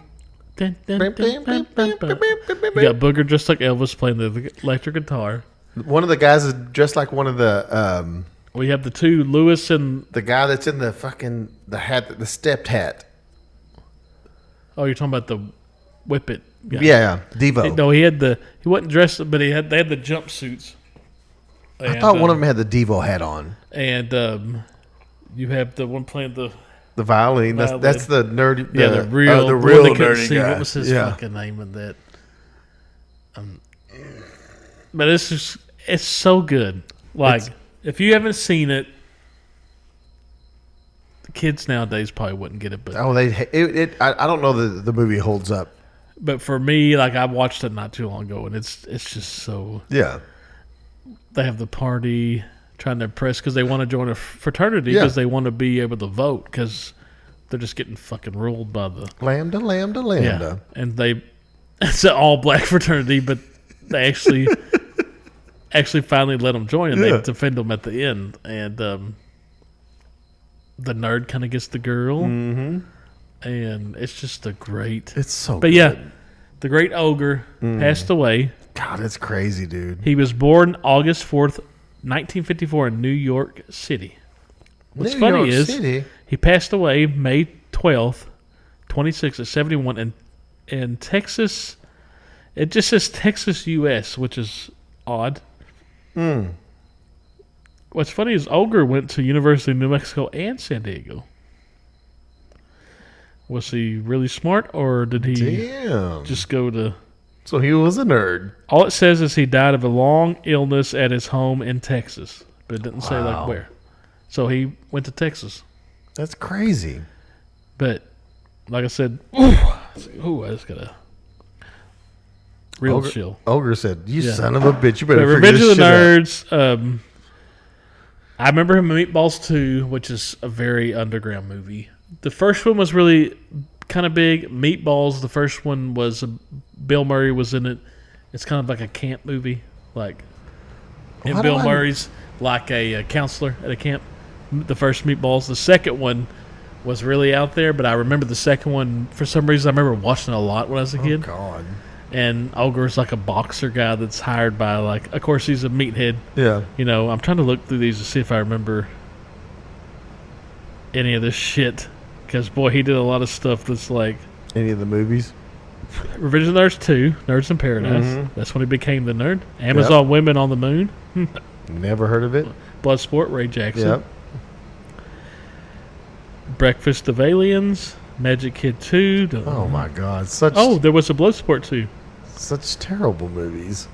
Okay. High Voltage, U.S. He's a convict they arrest at the beginning.